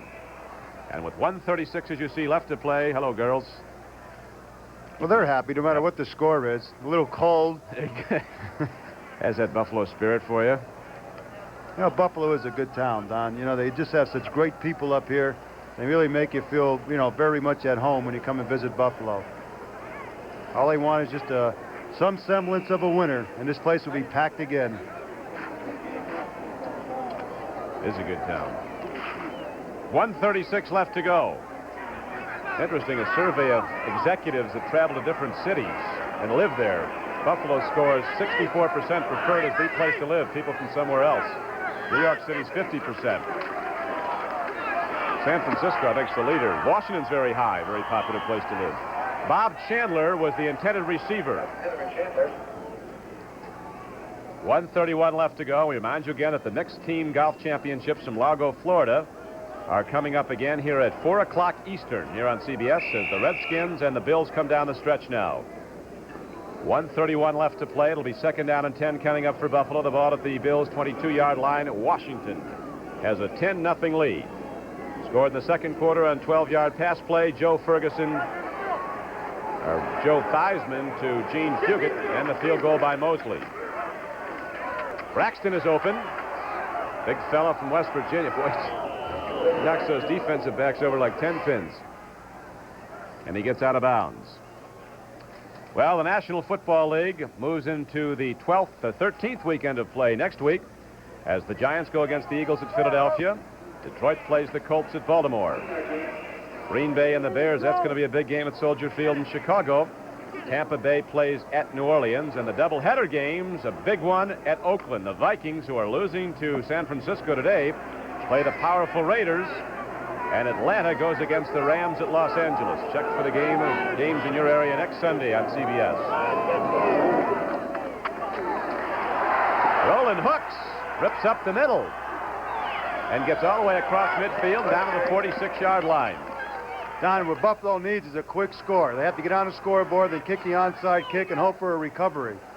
We have an injury on the field. DeLon Lear was shaken up. Joe DeLaunier was limping. He's being attended to now, the all-pro right guard of the Bills. The great concern is not so much today, but you hope it's not an injury that would affect his future, because he's such a great guard and such a great competitor. The final at Atlanta. New England beat Atlanta 16-10. Big win for the Patriots. Keeps them in a wild card spot also, Don. Yeah. And depending on what happens the rest of the way, Atlanta's still in it. If Rams, of course, have a tough one today, they got to play the Oakland Raiders, and then Atlanta going to Los Angeles next week. It's like they draw it up. It's going down to the final game. More teams are still in it than are out of it.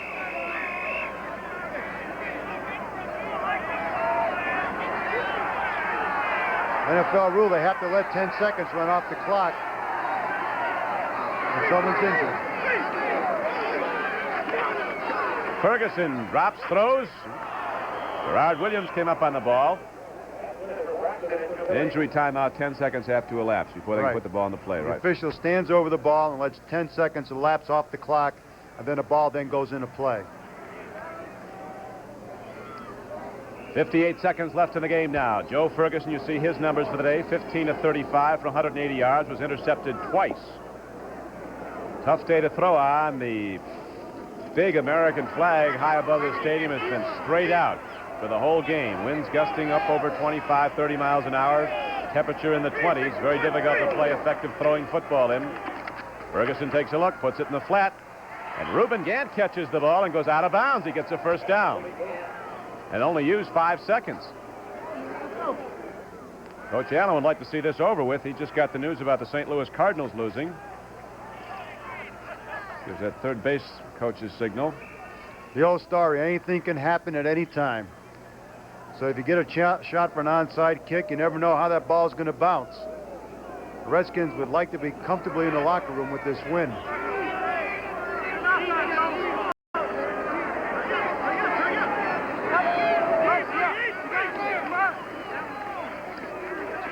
Swing pass to Braxton. Oh, he was wide open. The Redskins playing that deep defense. They don't want to give up the touchdown throw, and Jim Ringo, very little he can do about it, as Braxton just couldn't catch the ball in the cold.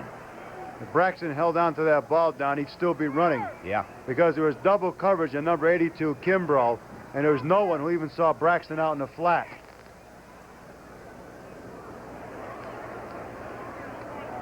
Let's look for Braxton here. Watch. There's no one around him. See the double coverage out there? Everybody's back is to Braxton, but he can't hold on to the football, so it brings up a 2nd down and 10 on the 34-yard line of the Redskins. Hit him in a bad place, huh? Denver has gone up in front 24-14 now over Houston. Hard throw. Look at that catch. Chandler turning out on Gerard. He is terrific. Look at Chandler. Watch this catch. Well, it had to be an excellent throw, too, Don, because Williams was all over Chandler. There's no question Ferguson is looking for Chandler all the way. The blitz was on. It was good pickup by Buffalo. Look at this, the way he had to thread that needle.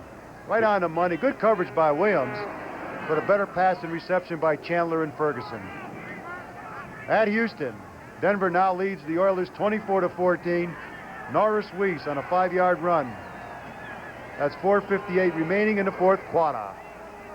Chandler's a new father. 2 nights ago, his wife gave birth to a little girl out in California. They're calling the baby Missy. The old man doesn't miss many, does he? Ferguson takes a look. Loops it out. Ooh, Gerard Williams had his hands on it. Would not have been an inbounds reception, but a good defensive play coming up on the ball. And 40 seconds remain in the game as the Bills are going to go down firing. I think what they have to do is they have to go with Hooks a little bit more, because he's a little better pass receiver than Collier is, plus that he's quicker. The Redskins are really dropping deep, giving the Bills plenty of opportunity to catch the ball up short. So you get it to Hooks and hope he can break a tackle, get in the end zone quick. The ball is down to the 24-yard line. Ferguson, 17 completions and 39 throws, 202 yards. And no points on the board. Nope. It's the bottom line, isn't it?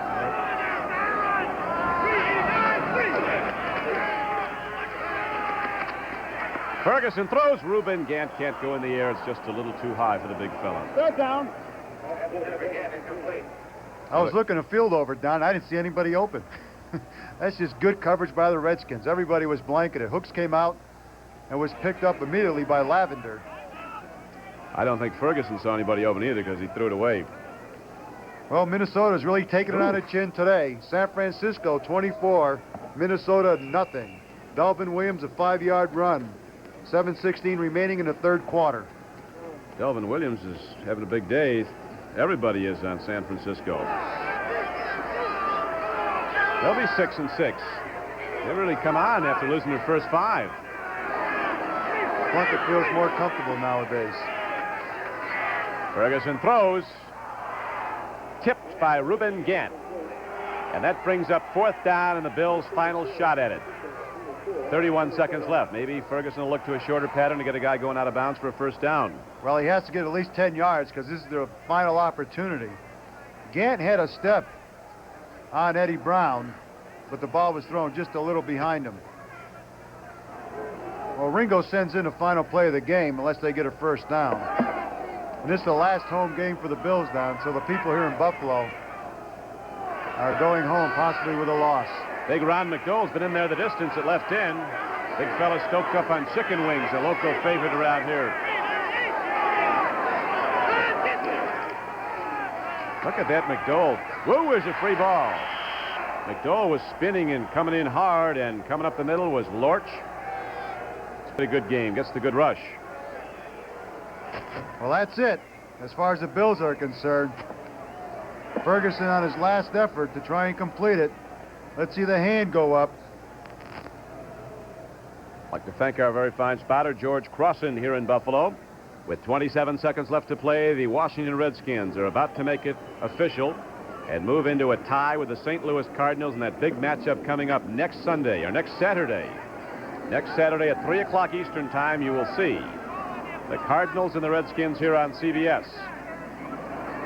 The playoff spot could be on the decided in that game, depending on how things finally work out. 23 seconds left to go. The clock winds down. Bills and the Redskins exchanging amenities now as match is over. Well, it's just like everybody says. It's fierce on the field, violence on the field, but once that whistle ends and the game is over, you know, you shake hands and you forget about the match. They're counting down 3, 2, 1. That's it. Ball game is over. So Coach Allen goes off the field, a victor today, and in a tie, we'll be back at Rich Stadium in a moment.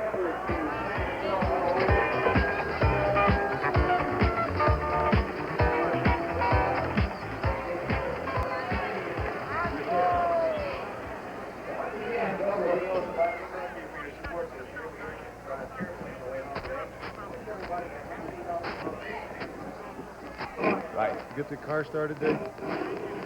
Yep. Keep your answers too long. We'll go back. Okay. Are you saying I talk? Are you saying I talk a lot? Forward? How's that? This way?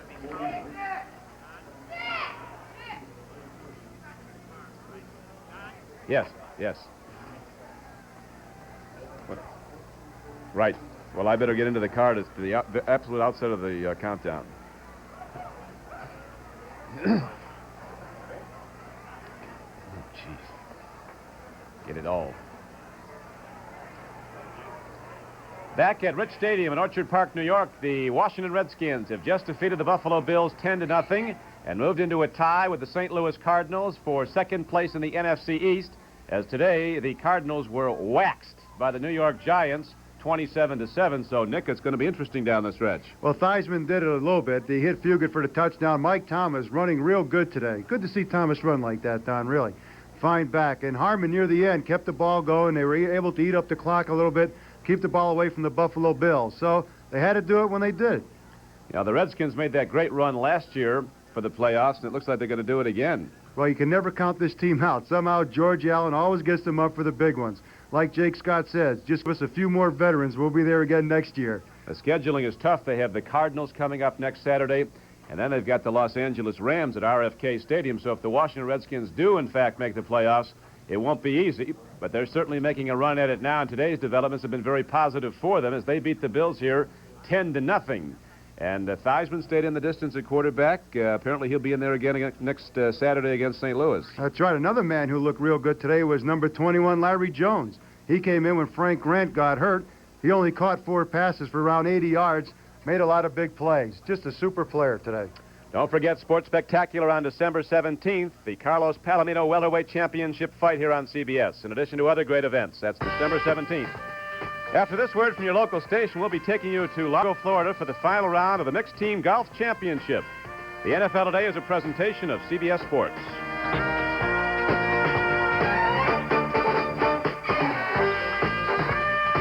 Thank you, gentlemen. Thank you, man.